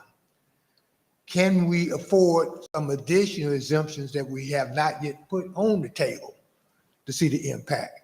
In fact, I know he's working on right now, how much has the revenue picture changed just because we were educating more people of the existing exemption. When you got somebody 86 years old coming in getting that exemption, you only know how long they may have been in their house paying taxes that they need to pay, kind of thing. So you see how mushy the whole picture can get. And I think our problem right now is we're going to really have to pay closer attention to what's happening with the appraisals that are going out right now to see if the nightmare has not already started. All in your hands, City Manager. Councilmember Cummings. Thank you, Madam Mayor. And I don't, just kind of sort of to add a little bit to what Councilmember Cook was talking about. And I don't even know how we would go about capturing this data, but I know one of the biggest things also, in addition to corporations coming in and buying up these communities, even for our legacy residents that are living here, and they've been here for 50 plus years. And a resident, she made a suggestion. I thought it'd be a really good suggestion. I don't know how we go about capturing this data, but let's just say like my parents, they live Southwest Atlanta. They've been there for 51 years. They purchased their house for, I think, like $28,000 51 years ago. So one of the residents made a suggestion, but they pay taxes now. There's a house that sold across the street from them for $769,000. Even though they aren't paying quite that much, they are paying a substantial amount of money for taxes on that house. But one of the residents made a really good statement, suggestion. She said, if I purchased my house 40 years ago and I paid $30,000 for it, because I'm on a fixed income, is there any way that, and maybe not necessarily paying taxes as if it was still $30,000, but I don't know if we put some parameters into place, like if you've been in the house, if you're a certain age, if you've been there for 30 plus years or whatever, just to keep it at that, because you're getting people now that have tax bills. Their house may be paid for, but when that tax bill comes, because there's no escrow account now to make those mortgage payments, the average senior, they may not have $2,000, $3,000 in November to pay. So, and if they aren't taking that money and putting it back each month, when that bill comes up, like you said, the average, they may not have that. So is there some kind of way, and I don't know how we can capture this data, but like I said, if I paid $35,000 for my house 45 years ago and I'm still living there, that we could, and I don't know what type of impact that would be on, just with the revenue that we do bring in for the taxes. Is there some kind of way that we can look at it that they could, because I mean, you look at like in these neighborhoods where people did pay those small amounts for those houses, but you have a house next door and it sells for $300,000, $400,000, $500,000. Is there any way that we can do something to assist? Or just a consideration. And like I said, I don't know how you go about capturing that data, and definitely make sure that we put some parameters in place. Like I said, if you bought it so long ago, if you're a certain age. So is that something that we can take into consideration? Yeah, that's one of the recommendations in the Equitable Growth and Inclusion Strategic Plan, that Legacy Resident Program in Atlanta. I can't remember if it's Invest Atlanta, Atlanta Beltline, but the city can't do it because it's a gratuity.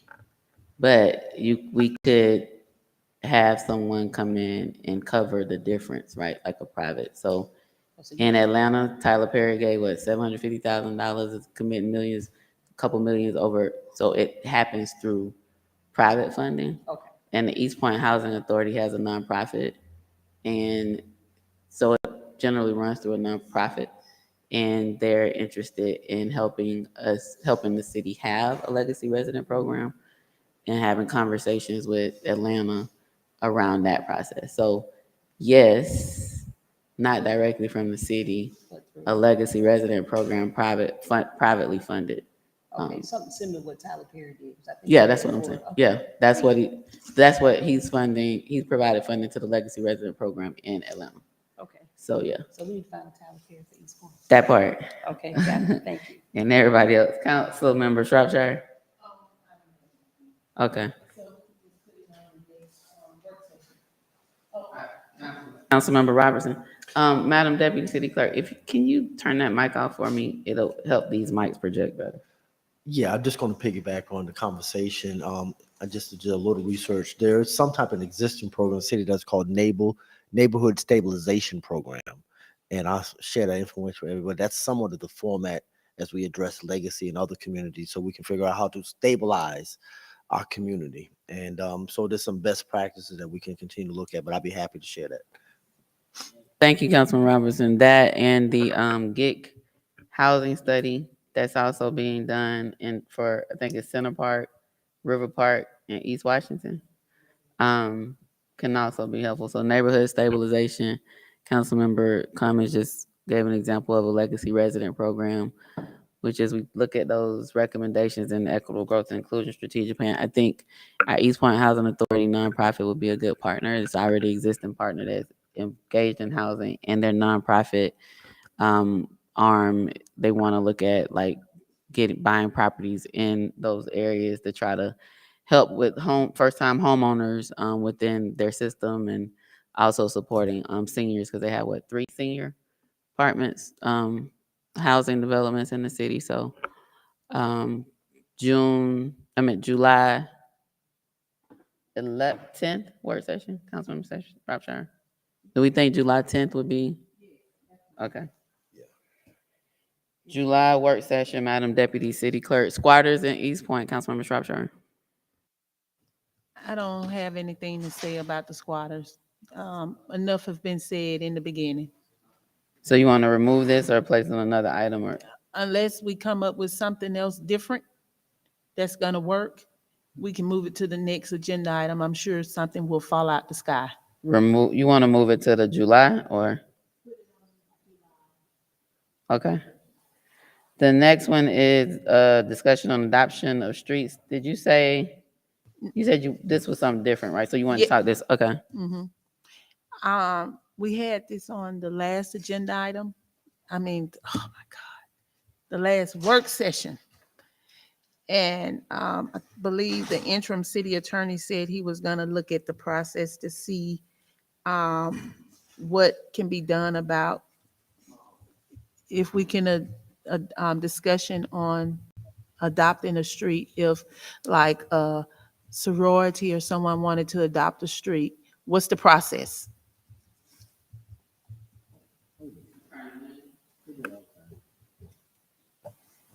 Thank you, Madam Mayor.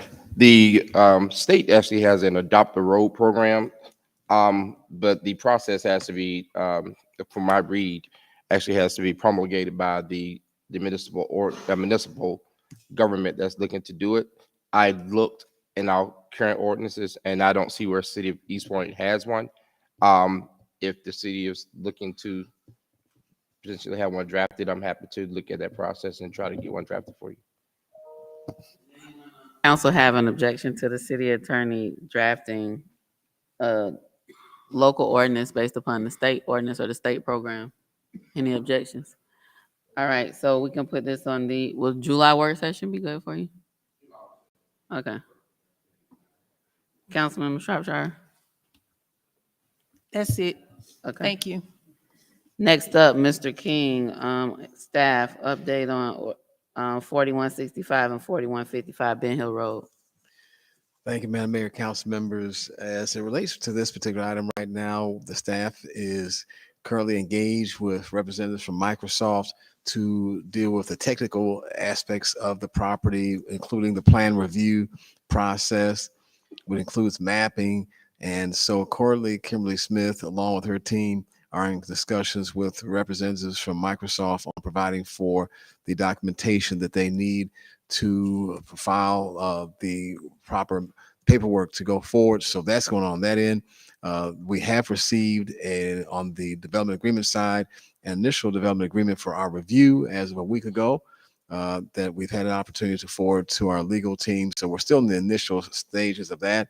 So right now, both sides are going forward, and we're going to be continually engaging from the staff side with Microsoft. I will be coming to you all individually offline to discuss where we stand on that.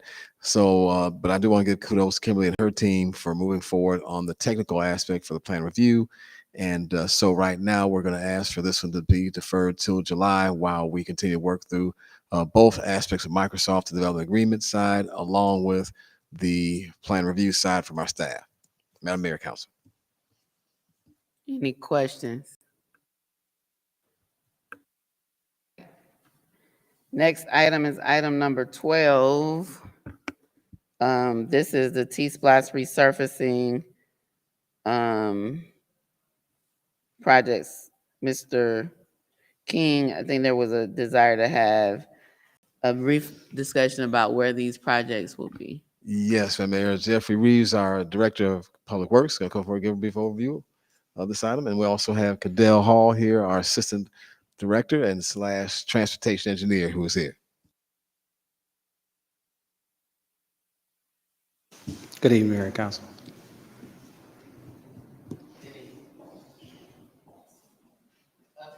Item number 12. Oh, item number, Is excuse me. item number 12 for resurfacing. Yes, ma'am. Item number 12 is a request to approval for a change order that we use the vendor Mullins Asphalt Company to do repairs on, emergency repairs on Washington Road, which extended from 285 all the way to Main Street. Then also we had several other locations that needed some roadway repairs, and we used them to go in and do those repairs. So we're requesting to pay that cost to Mullins. Yeah. Councilmember Shropshire.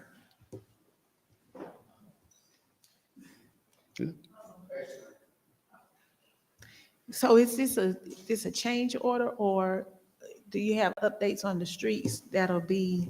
Streets have been completed. Oh, so Yes, y'all are ma'am. Everything's complete. been completed, and we're just asking to pay for the change order to the PO. The PO will be closed at the end of this budget year. So, Okay, so Yes, let me ma'am. ask you, do you know offhand what the streets are that are completed?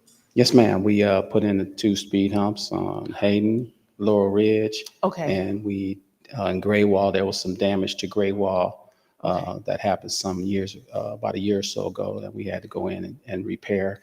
And then we also did repairs on Washington Road, where several areas just started deteriorating so quickly that we need to get someone out there to expedite that process. And we hired Mullins to come in. We still had a PO with them that we could use, and we utilized that PO to do that work. okay, thank Yes, you. ma'am. And the funds were out of our maintenance as far as our T-Splot is concerned. We have a maintenance fund. Yes, ma'am. Any other questions? Can this go on consent? Thank you. Have a good evening.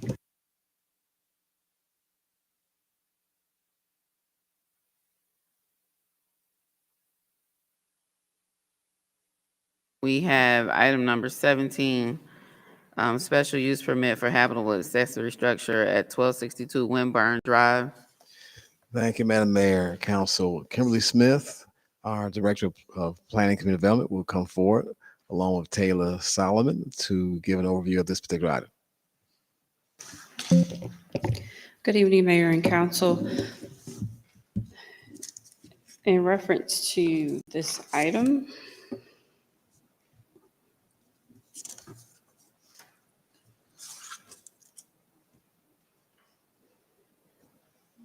for the habitable accessory structure at 1262 Winburn Drive, Planning Commission, well, let me start with the case number first. It's known as case number 2023U-003-03. It also has a concurrent variant associated with it. Case number 2023 VC-001-03. The applicant is Paula Gutman, and the zoning is R1A, which is our urban residential. So again, the applicant is seeking a special use permit for an existing habitable accessory structure, as well as a variance for a setback, a distance requirement on the property. The property is on the R1A urban residential as stated, and it also has a future land use map designation as traditional urban neighborhood. This is the site plan that was submitted for the property. And these are site photos. I like to point out the large carport that's in the back of the property, and it abuts another residence along the fence back there. Just want to point that out. That's the habitable accessory structure that they're looking to get or to come into. It was built without getting that special use permit. Planning Commission recommended approval of this case to seek the special use permit as well as the variance. It's a 2-foot variance that's needed based on the distance it is to the adjoining. Staff, however, recommended denial of the case.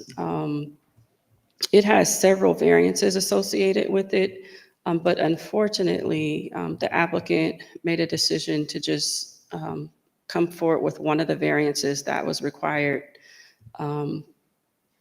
which left staff in a position to recommend denial.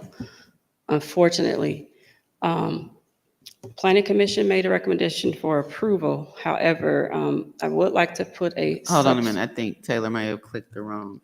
No, Okay. that's correct. I thought it was. In our initiation of this project, we asked for the applicant to come forward with all variances that were associated with it, which would include that carport that we showed in the picture. The applicant chose not to come forward with the variance that was to address the carport distance, which led to staff's recommendation for denial. In order to rectify that, we are recommending that this body actually makes a consideration to defer this case back to Planning Commission to give them the opportunity to bring all variances associated with this case forward at the same time simultaneously.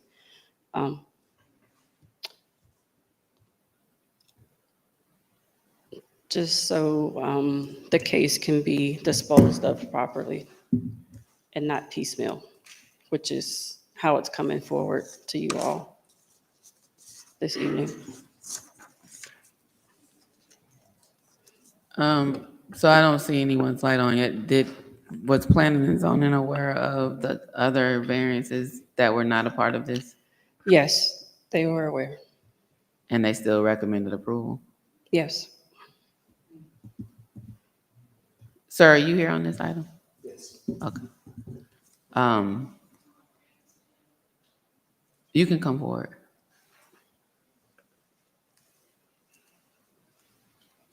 Thank you.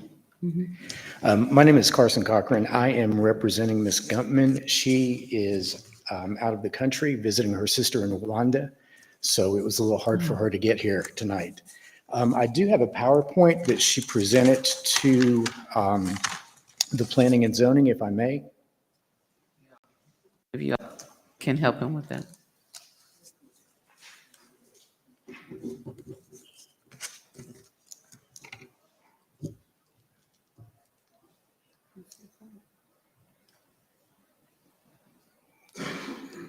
There it is. This is one. Okay, that's fine. Yeah.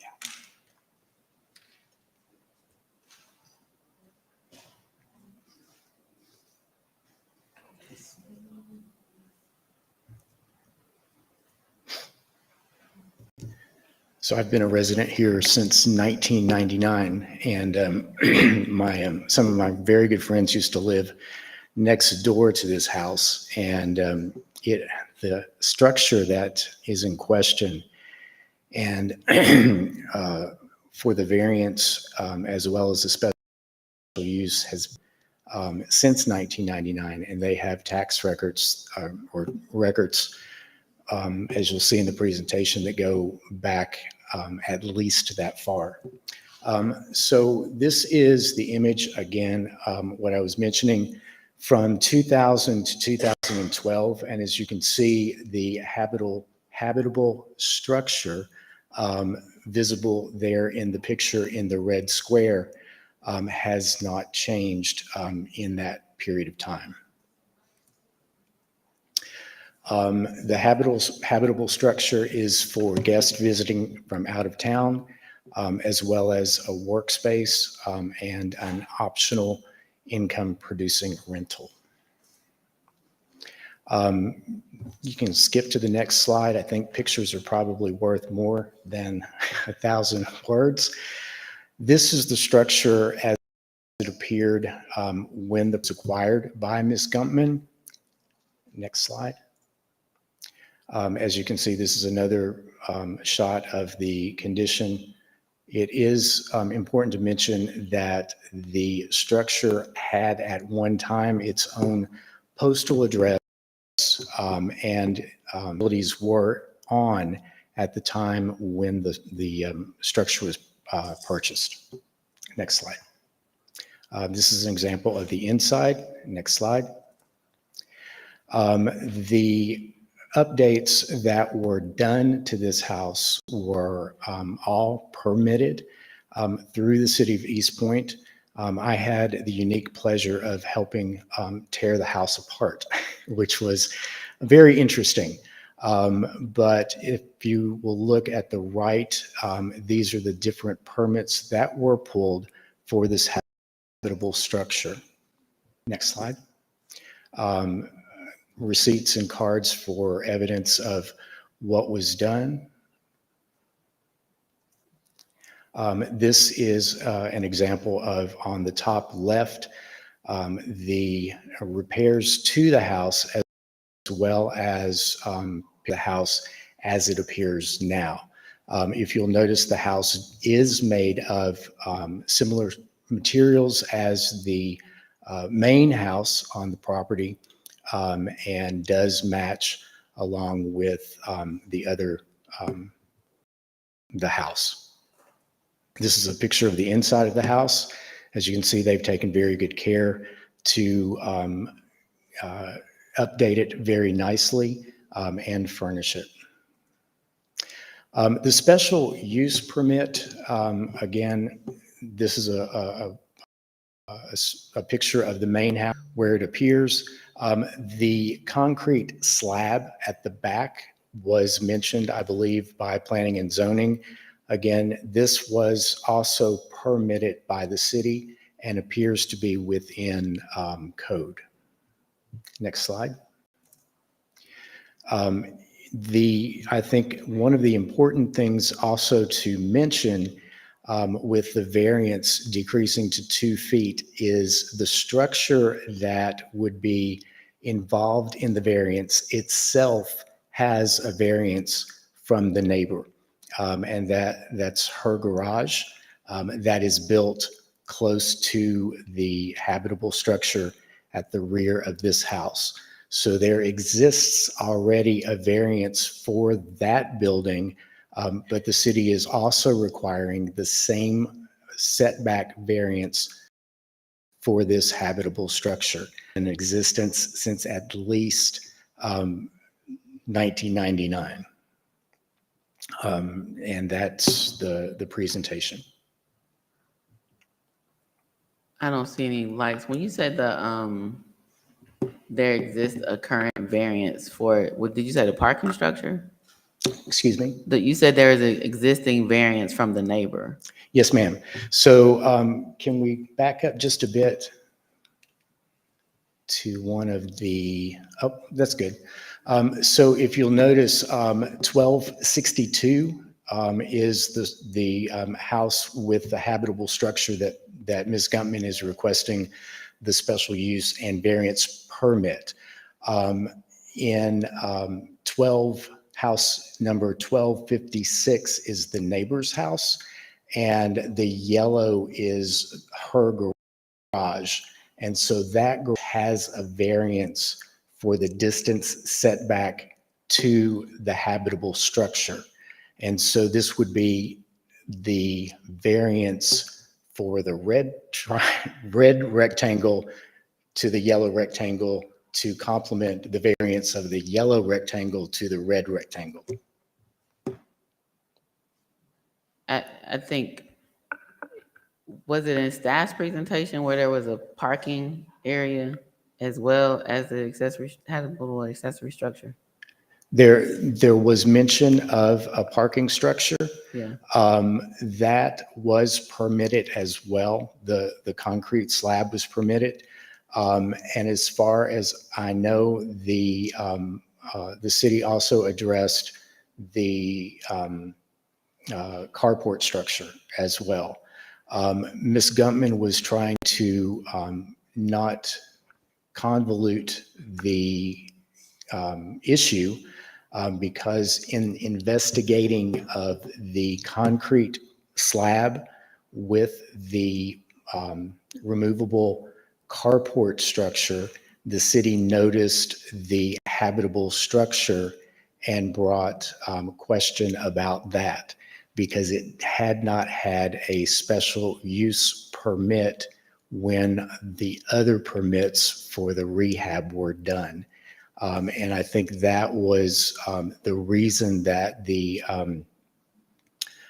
Planning and Zoning Committee went ahead and accepted the proposal, was because that habitable structure had been there and in existence and had been what they considered grandfathered in as a habitable structure. So the parking area that staff has indicated when in their deferral request, is there an application out on that as well? Ms. Gumpman is planning on doing that once this clears. So she is aware of other issues that could be possible, but she wanted to take care of this one first and then address the second later. Okay. Can you go back to the gray house? Is it gray or blue? He said blue. I bluish think it's gray, blue, yeah, gray, yeah. bluish gray. I think it's both of them, blue and gray. How about that? Keep going. We still call it the yellow house because it was yellow in the beginning. The structure to the left of the blue house, is that what we're talking about? Excuse me? The structure that I see here in the picture is to the left side. I'm sorry, it was yellow. Okay, thank you. The structure on the left side of the blue house. That is from this picture, yes. Okay, And that's probably when they first bought the house because it still does look yellow. okay.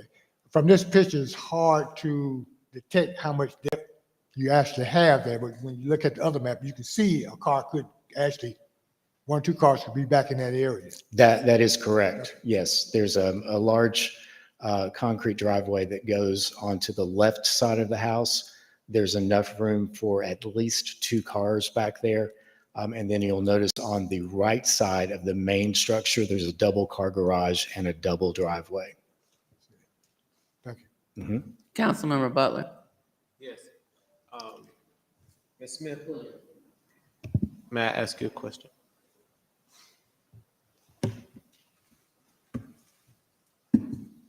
So am I understanding that your department wants him to apply for the variance for both the carport parking structure and the livable unit at the same time, where they're only electing to do one? Is That's that correct. okay? So wouldn't it be more efficient if they did everything at the same time? Yes. So, and what you're asking for us to do is just to postpone this so that they can make that happen? That's an option as well. I mean, so I'm sorry, in your presentation, I thought that's what you were asking. Yes, we asked for the case to be deferred back to the Planning Commission for consideration for concurrent variances for both variances simultaneously, along with the special use permit. As the case sits now, even if the habitable accessory structure was grandfathered in, we have a section of our code that says you cannot enlarge a legal nonconforming use in any kind of way. So in order for us to dispose of the case in a clean cut way, all of the variances and issues need to be adhered to and thought through all at the same time. So is the reason why this became a part of our radar, maybe there was a concrete pad before and then they added the carport covering? Yes, that's correct. They came forward with an application for a concrete pad to be put down, which it was approved. However, they put up a carport, a commercial style carport that had enclosures on both sides along with a storage unit on the side. Subsequently, a impacted citizen, homeowner came and brought that to our attention, and it kind of unfolded into what we have now. And sir, what's your name? My name is Carson Cochran, and just for information, the concrete pad was permitted, and then the structure has a permit as well. The storage unit on the side was taken down to appease the neighbor who had complained. So there is no part of the structure that exists that is within need of variance. So, all right, let me say this to you. First of all, you did a great job representing your neighbor who's Thank not you. here. The presentation was very thorough. I think it was historic. I think what's best for your neighbor, considering the staff's recommendation and considering the recommendation made by the Planning and Zoning Committee, is that I think you probably get everything you want if you just go through the process. And so by deferring it, it doesn't harm your application. It simply gives them time to put all the dots and things together. And I think you probably get the outcome that you deserve or that you're desiring. Okay. Thank you. Has the permit for the parking structure already been filed? Yes, it's already been granted. No, I'm talking about the one that they're asking us to defer variance on. Ms. Smith? Yes, it was permitted. Ms. Gutman had had the pad permitted, and because the carport was considered a non-permanent structure, she did not get that permitted before, but then came back and got the permit for it. And then there was the question about the neighbor was complaining because it was too close and impeded her view. And that's when Ms. Gutman took off the side storage area. So now it is just a carport with a side concrete pad. So I thought I was a little clearer after the previous question and answer, but I'm a little confused because Mr. Carson is saying that the parking was already permitted, the slab and the parking structure. Ms. Smith, help me out. To our understanding, the parking structure is not permitted. It's not, it wasn't permitted. And if it was permitted, it was done in error. All of this has been documented in letters that was sent to the property owner, Mrs. Gutman. She's aware, and just for whatever reason, just have chosen not to address it. And for that, we just have no control over that. But you said if it was done, it was done in error. This has been going on for at least 2 or 3 years. We've tried to come up with the best way to move it forward.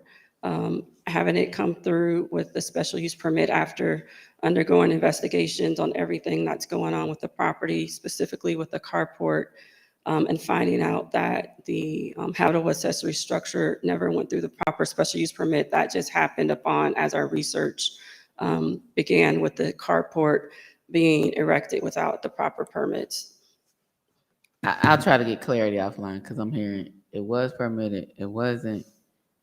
It was done. If it was done, it was done in error. And- So, but And there's also a setback issue as well with the carport. that we permitted them to put the slab down to do. There's a setback issue with how close it is to the, No, Yeah. I hear you saying Okay. what the issue is, but my question is, and what I want to have some more information on is, was a permit issued by the city approving what was done, and are we saying that that was the error? Because I think that's a different level of consideration. But I'll ask during the week.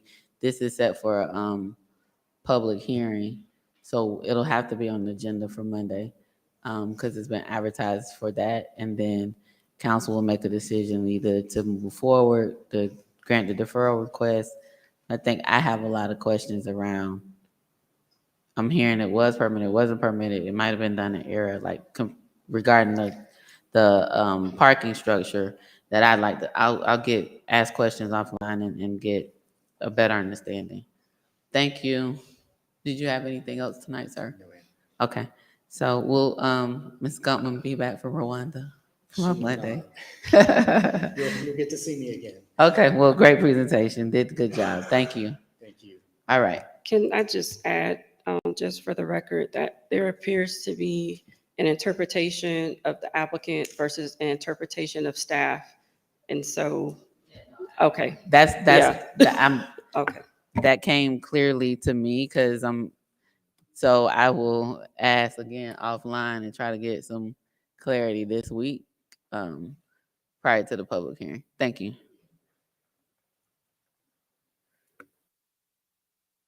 Next up is, Madam Deputy City Clerk, agenda, because it's public hearing. 20, 18 and 19 are consent, 20 has been pulled. Councilmember Robertson, 21.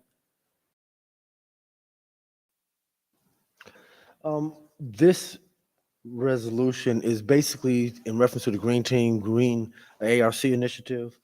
We wanted to address, recently in New York, everyone's aware of the air quality that's taking place in New York. We wanted to make sure that to reduce our air pollution here in the city of the wonderful green city of East Point, there's a program called Green Commute Options for Employees. We want to try to incentivize our employees to use public transportation. We want to make sure they use bikes, carpools, other incentives, hybrid work weeks, as we're already doing, and things like that. So we wanted to introduce this initiative so we can make sure that we continue to reduce the pollution in our air. It's very hazardous out here. Right now, our AQI index is high. It's 3 times higher than the normal level. I just looked it up. And New York's right now is at 400, their air quality. So that's extremely high. The max is 500. We're nowhere near as New York, but we want to continue to have the mindset of making sure this city is green. So we have some initiatives that we want to have council look at and hopefully pass, that we can make sure that we have a conversation with staff so we can create the green commute, some incentives to take MARTA, 4-day work weeks and others. So I submit this resolution so we continue to move the green city green as we take a bite of the green apple. I yield. Don't see any lights. I'm looking at the resolution, and it talks about discounted public transit passes as well as incentives, monthly incentive for carpooling, as well as van pooling. So I thank you for bringing this forward. Have we talked about the financial impact? Like what, and you probably just were bringing this for us to have, so you can have the discussion with staff regarding that and bring it back? In reference to the incentives, it's very simple. Basically, MARTA has incentives right now where you can have passes and discounts. All we want to do is create conversation with them so we can validate and certify and share that information about how they can get a MARTA pass at discount and others. Or maybe staff would like to incentivize them with some initiatives as well. I mean, I think it's definitely worth exploring, but the resolution shared says that all departments should offer the discount public transit. So it doesn't mention the partnership with MARTA, and that we should also offer $30 a month incentive. So I think your ask is that you be able to discuss this with staff and maybe added the information, additional information. If it's subsidized by MARTA, like. we That need that to is indicate. correct, and I did initially send it to staff, and this is the feedback, so that's why we're presenting it now. But we can continue the conversation. Yeah. So I'm just asking, where's the, did we budget for this in the July, the fiscal year 2024 budget? Because this is saying that the city. No, we Is haven't required to had a do. chance to budget. We're just now kind of broaching discussion, but we can always look at that. I think that's a great idea to look at anything we can do to help make it a more greener city for our employees. So, we'll get together and we can have that discussion. We can always come back in the next upcoming meetings and look and see what we can do to provide some additional incentives. I think that's a great idea. And Council- overall, I'm sorry, Madam Mayor. Overall, we just want to reduce, the options of just right now, that greenhouse emission and gas. We want to try to get us out of our cars and explore other options to move around. And that's why I ride my bike. Councilmember Common? Thank you, Madam Mayor. I know in Atlanta, the firefighters in uniform, we ride MARTA free. So I will try and see if I can find out some information and I'll forward it to you and then you can kind of move however you need to move it. I But I like do that. know we ride in uniform, we ride free. I yield. So, I think this is some good that you brought forward around reducing our carbon footprint, and the greenhouse gas effect is real. I just think we need to be able to indicate whether it's subsidized, whether we're paying, like how this works, so that we can promote it and make sure the resolution supports that. I think this actually would change our ordinances. So that's my only question, just how are we funding? Are there ways to partner and that we indicate that in here? That's fine with me, if you're asking me. Yes, So July work session? that's fine. Okay. I yield. All right. The next item is a discussion on establishing new commissions. I think it's Rule 22 of our council rules that talks about establishment of committees of solely made up of council or commissions, boards, or authorities. And there's definitely, we have our equity and inclusion initiative really taking intentional action to be inclusive and to ensure that we are getting information from residents within our community and within different demographics. And so I'm bringing this forward tonight, not for a decision, but for discussion. And then we'll further explore the different options. Why can't I find my document? But so one is to establish a LGBTQ plus advisory commission. The Atlanta City of Atlanta has an LGBTQ plus advisory board, and that board actually helps provide recommendations to the mayor and elected officials on policies and procedures, influencing city's policy and procedures, and enhance engagement with Atlanta's LGBTQ community. There's also, during our 2020 census efforts, one of our subcommittees, our area of focus was our residents with exceptional services, which is basically our residents living with disabilities, and having a level of intentionality of inclusion and voice from our residents in the city who are experiencing disability, or living with a disability, to have a level of intentionality of course, having their assistance in regarding recommendations around policies and procedures, and how we enhance our engagement with our residents with exceptionality. And then there's also our senior community. We heard Ms. Jackie at our meeting just last week say, don't forget the seniors, don't forget, and we do a lot for seniors. But I think around the, informing or making recommendations around things that we might not be thinking of. She talked about, like, of course, seniors are not always on the internet, and maybe how do we intentionally ensure that we're putting information in the mail, but are there other ways that we can communicate, and having residents within those different demographics within our community have a opportunity to lend voice in our equitable growth and inclusion strategic plan. The first pillar is community engagement, and one of the recommendations is looking at whether or not we should have additional boards or commissions to ensure that residents have more opportunity to be engaged in decision making. And so I'm not, again, bringing this for decision tonight, but these are different, I think, commissions that would be helpful to our efforts to be inclusive and also to continue to ensure that equity and inclusion is more than cliche within our city, and to really take our events, continue to do events, but also have a sustainable way for ongoing engagement and ongoing opportunity for our community, our residents within these different demographics to engage.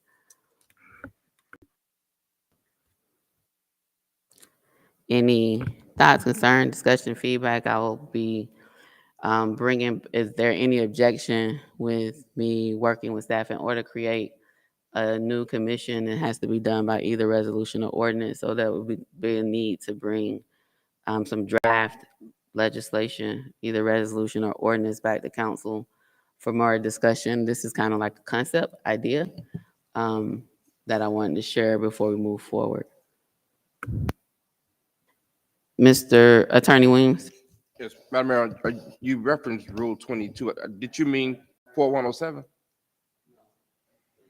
32 of council establishment. 32 of council. Yeah, Yes, ma'am. establishment Okay. of committees, commissions, boards, and authorities. I think we used it for the creation of the local food ecosystem recently.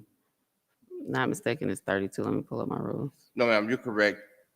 I want to make sure there's an ordinance under section 4107 that speaks to the same procedure.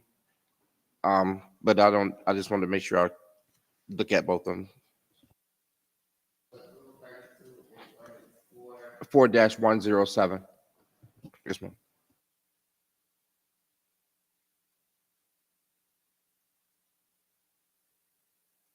I will take the silence as no objection to working with staff around bringing more information back regarding establishment of these new commissions. I'll also be engaging the community as well. Next up is our last item, discussion on alcohol consumption hours at businesses. Shropshire. Thank you.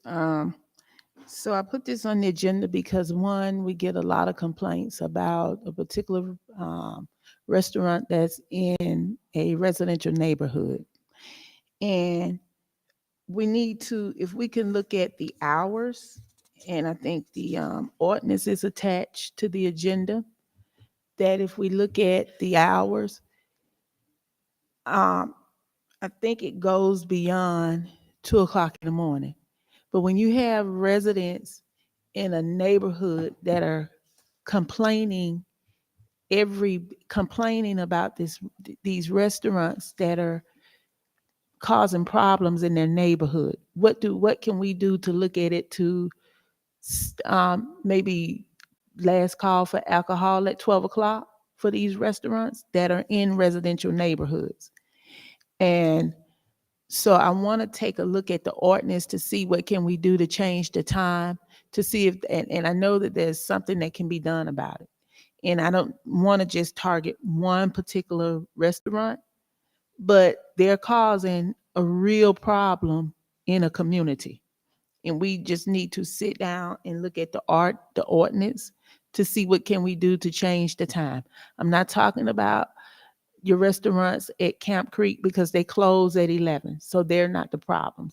The problem are the restaurants that's directly affecting people's neighborhoods, that's keeping them up all night. And from what I'm told, one particular restaurant is open way past 2 because that's what time for lack of better words, the strippers come in. And they were told that in a meeting that they had with this particular restaurant, that they come in after 2. So that's a problem, and that's a grave concern when you're affecting a community.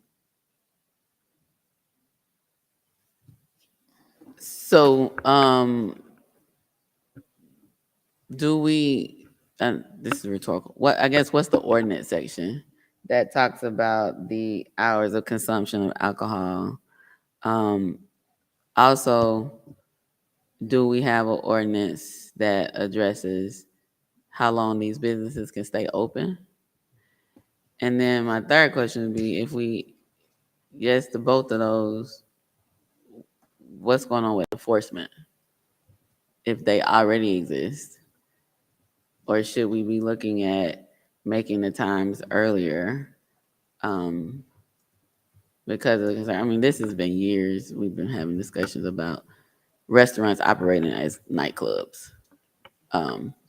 So I see I'll go to Attorney Weems and then some member comment. No, I was just gonna speak to your question, Madam Mayor. We do, to your point, we do have a considerable amount of restaurants that operate as nightclub by default. There is an ordinance for both. They're different. The one for nightclubs is a lot more stringent and restrictive than the one for restaurants. The one for restaurants does require, I believe, a closure time. In my, just a recap, I believe it is 2 o'clock. I'll confirm that. But I do know that they both exist, and that one is a lot more stringent and prohibitive than the other, and the nightclub being the one that's more prohibitive. How are these places that are operating like nightclubs being able to operate under a restaurant? Because that's the challenge. And I know there's a percentage of sales and stuff like that. Like, But however, once you found that they violated, the Department of Planning, Community Development has the authority to call them in and to do an audit of that, right? Once there's been some type of complaint or somebody saying they violated, that authority exists inside of the ordinance. In the instance where we've had that exist in other places, on the other parts of the city where we prosecuted them quasi-criminally, we've entered into consent agreements where they agreed not to be open beyond a certain amount of time, not to charge any fee for admitting, and things of that nature. And I'm happy to go back into, do a memo for Mayor and Council if you so choose, on kind of the, I guess, give and take of either. But I don't believe currently, I shouldn't say that, at last check, there were no businesses in the city that operated as a nightclub. right. No, because they get a restaurant license and then they act like nightclubs. That's correct. And how do we address our ordinances to prevent that from happening? Because that is what's causing quality of life concerns for our residents who live nearby these places, Right. and also potential safety concerns for people who, go to these places in our city. I think that's the question. Council member, comment, Councilmember Cook. Thank you, Madam Mayor, and I think you kind of answered some of those questions, Attorney Weems, because I was asking, I think Crush is one of the main ones they're kind of talking about, and just what is it that they're licensed for? Are they licensed as a Restaurant. But then, like you said, that they are acting as a nightclub, so is there something where you can go in? I mean, because what restaurants, is there a certain hour that they're supposed to close it? And if it's after that, can we not go in PD or code enforcement or inspections because they're right? Is there, that's the question I'm asking. Yes, ma'am. There, in past times, the police department or the fire department has gone in. The Planning Community Development Department has not been able to assist us on their, to do the audit that we need. We really believe the teeth is there because it allows them to sua sponte restrict or revoke that license. that business license if they find a violation. And I know that because we've read that very clearly inside of the ordinance. But short of that, issuing a citation and having them brought before the court by police, code, and/or fire. Councilmember Cook, then Councilmember Butler. Thank you, Madam Mayor. Now, I may be out of touch with this because I think my curfew is 9:30. But it seems like we've been to this dance before. And I'm listening, I'm trying to figure out in my mind what's different from the last situation we had like this. Okay, so we got the complaint. Let's just go back and do what we did last time. Is it more complicated than that? Am I missing something? I think it's enforcement and also looking at whether or not we need to make changes to the ordinances. Councilmember, but are you done, Councilmember Cook? I'm sorry. I'm thinking though, regardless of what you have on the books, if it's not consistently enforced, the problem will come back. It's not being enforced. That's the All right, problem. now we're down to the core of the problem.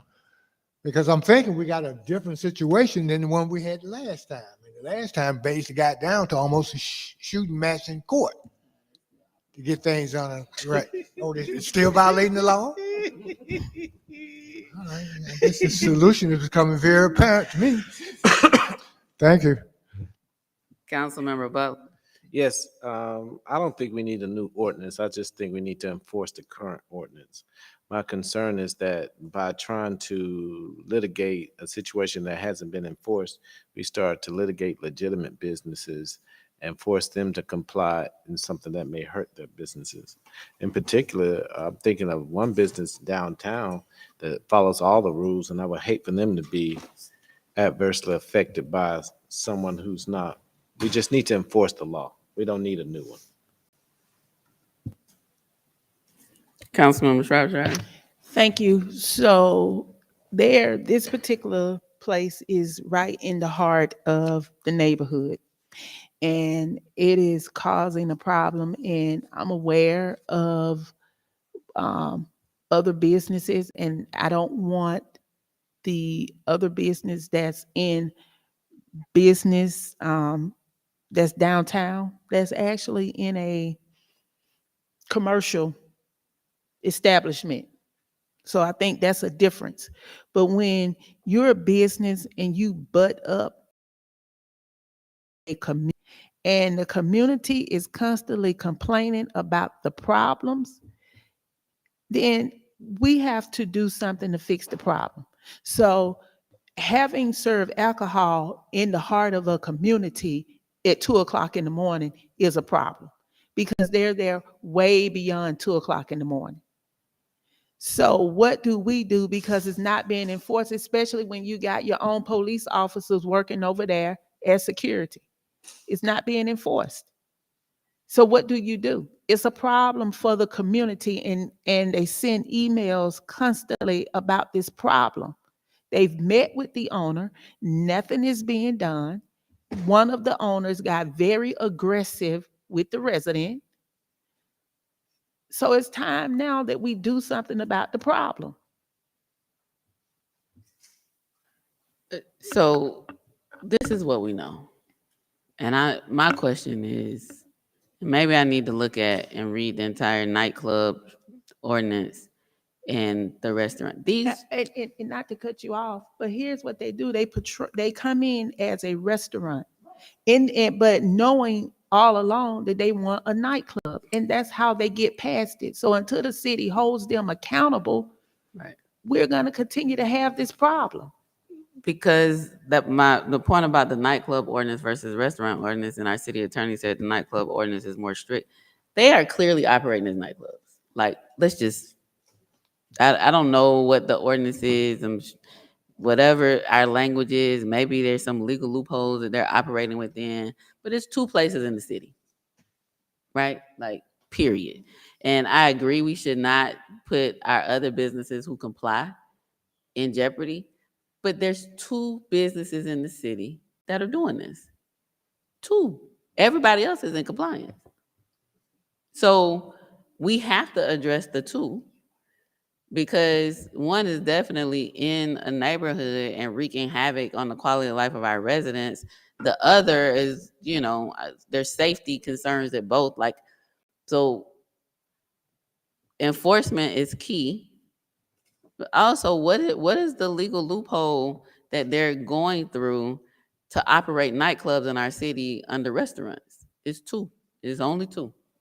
Right. Well, one, they're saying that they have a certain amount of tables, as opposed to chairs. That's the first thing. Two, they're saying that their gross receipts for alcohol does not exceed food. So those type of things where you can play with it. For example, there was one where we had them to reconfigure the amount of tables that they had in there. That's one that most people are familiar with.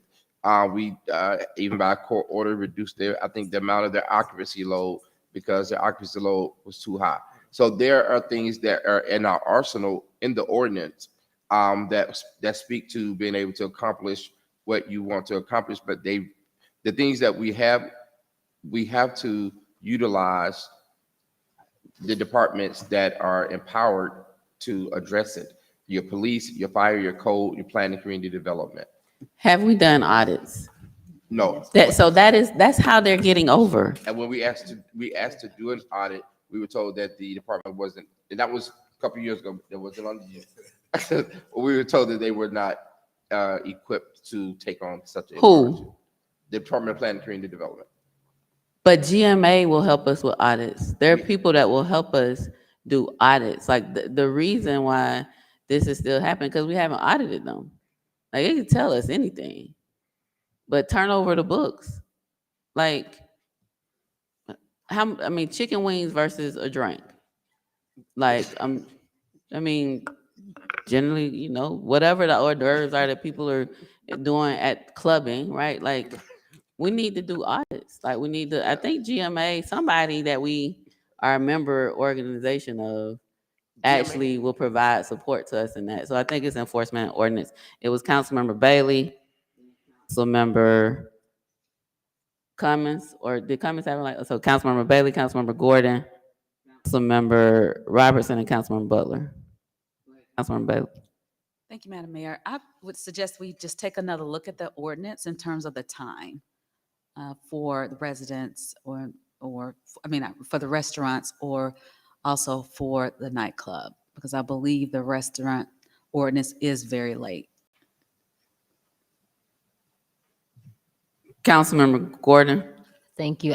Mayor, you actually asked my question about the audits, but I guess further to that, are we saying that audits can be performed in a more of a proactive way, or is there something that compels an audit to be performed? Because that ratio, I remember in another situation, was all telling as to, what was really going on.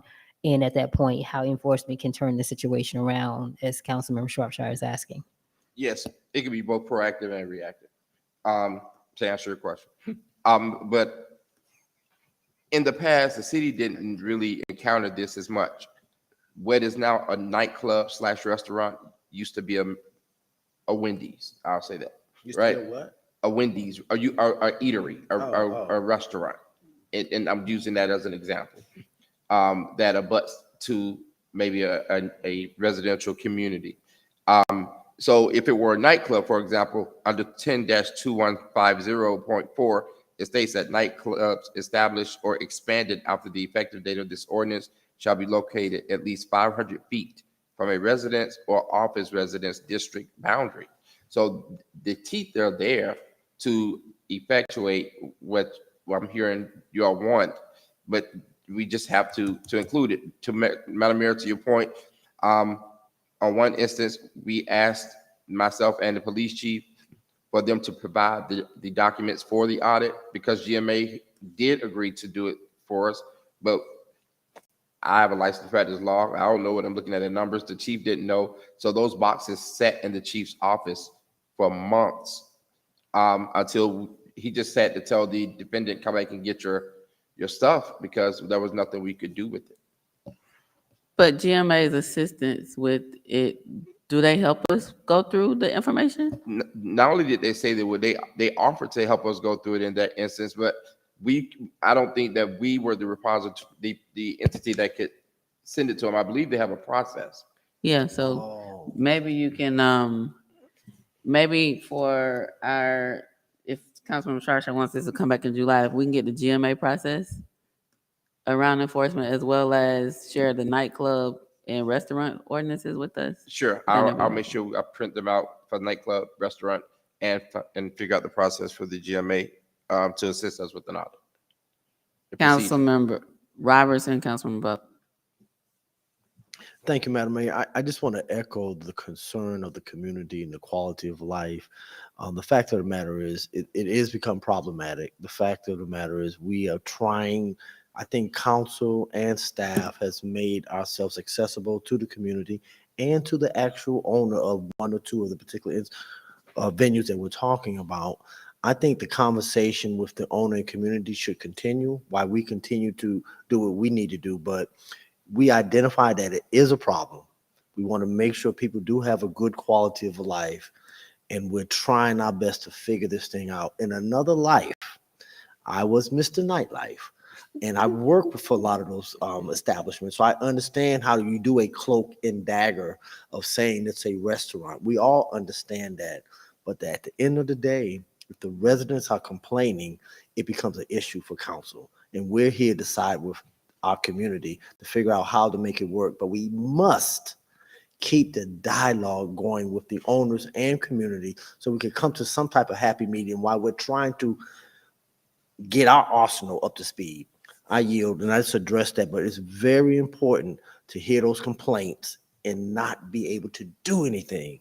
It just ties our hands up. So we're here and we're listening. Let's continue to move forward. I yield. I'll yield. Nothing else. Okay. Yeah, quality of life and safety concerns, like, so July work session, the information on GMA audit process, as well as nightclub and restaurant ordinance. All right, I was about to say comments from council, but this is work session. We don't have that. And then, are there any executive session items? Hopefully this is a rhetorical question. Mr. King? No, Pause. no, Okay. no, I have not. Okay. Attorney Weems? No, ma'am, I don't have it. Council? All right, well then, good night, East Pointers. This is y'all have a great evening. Green night.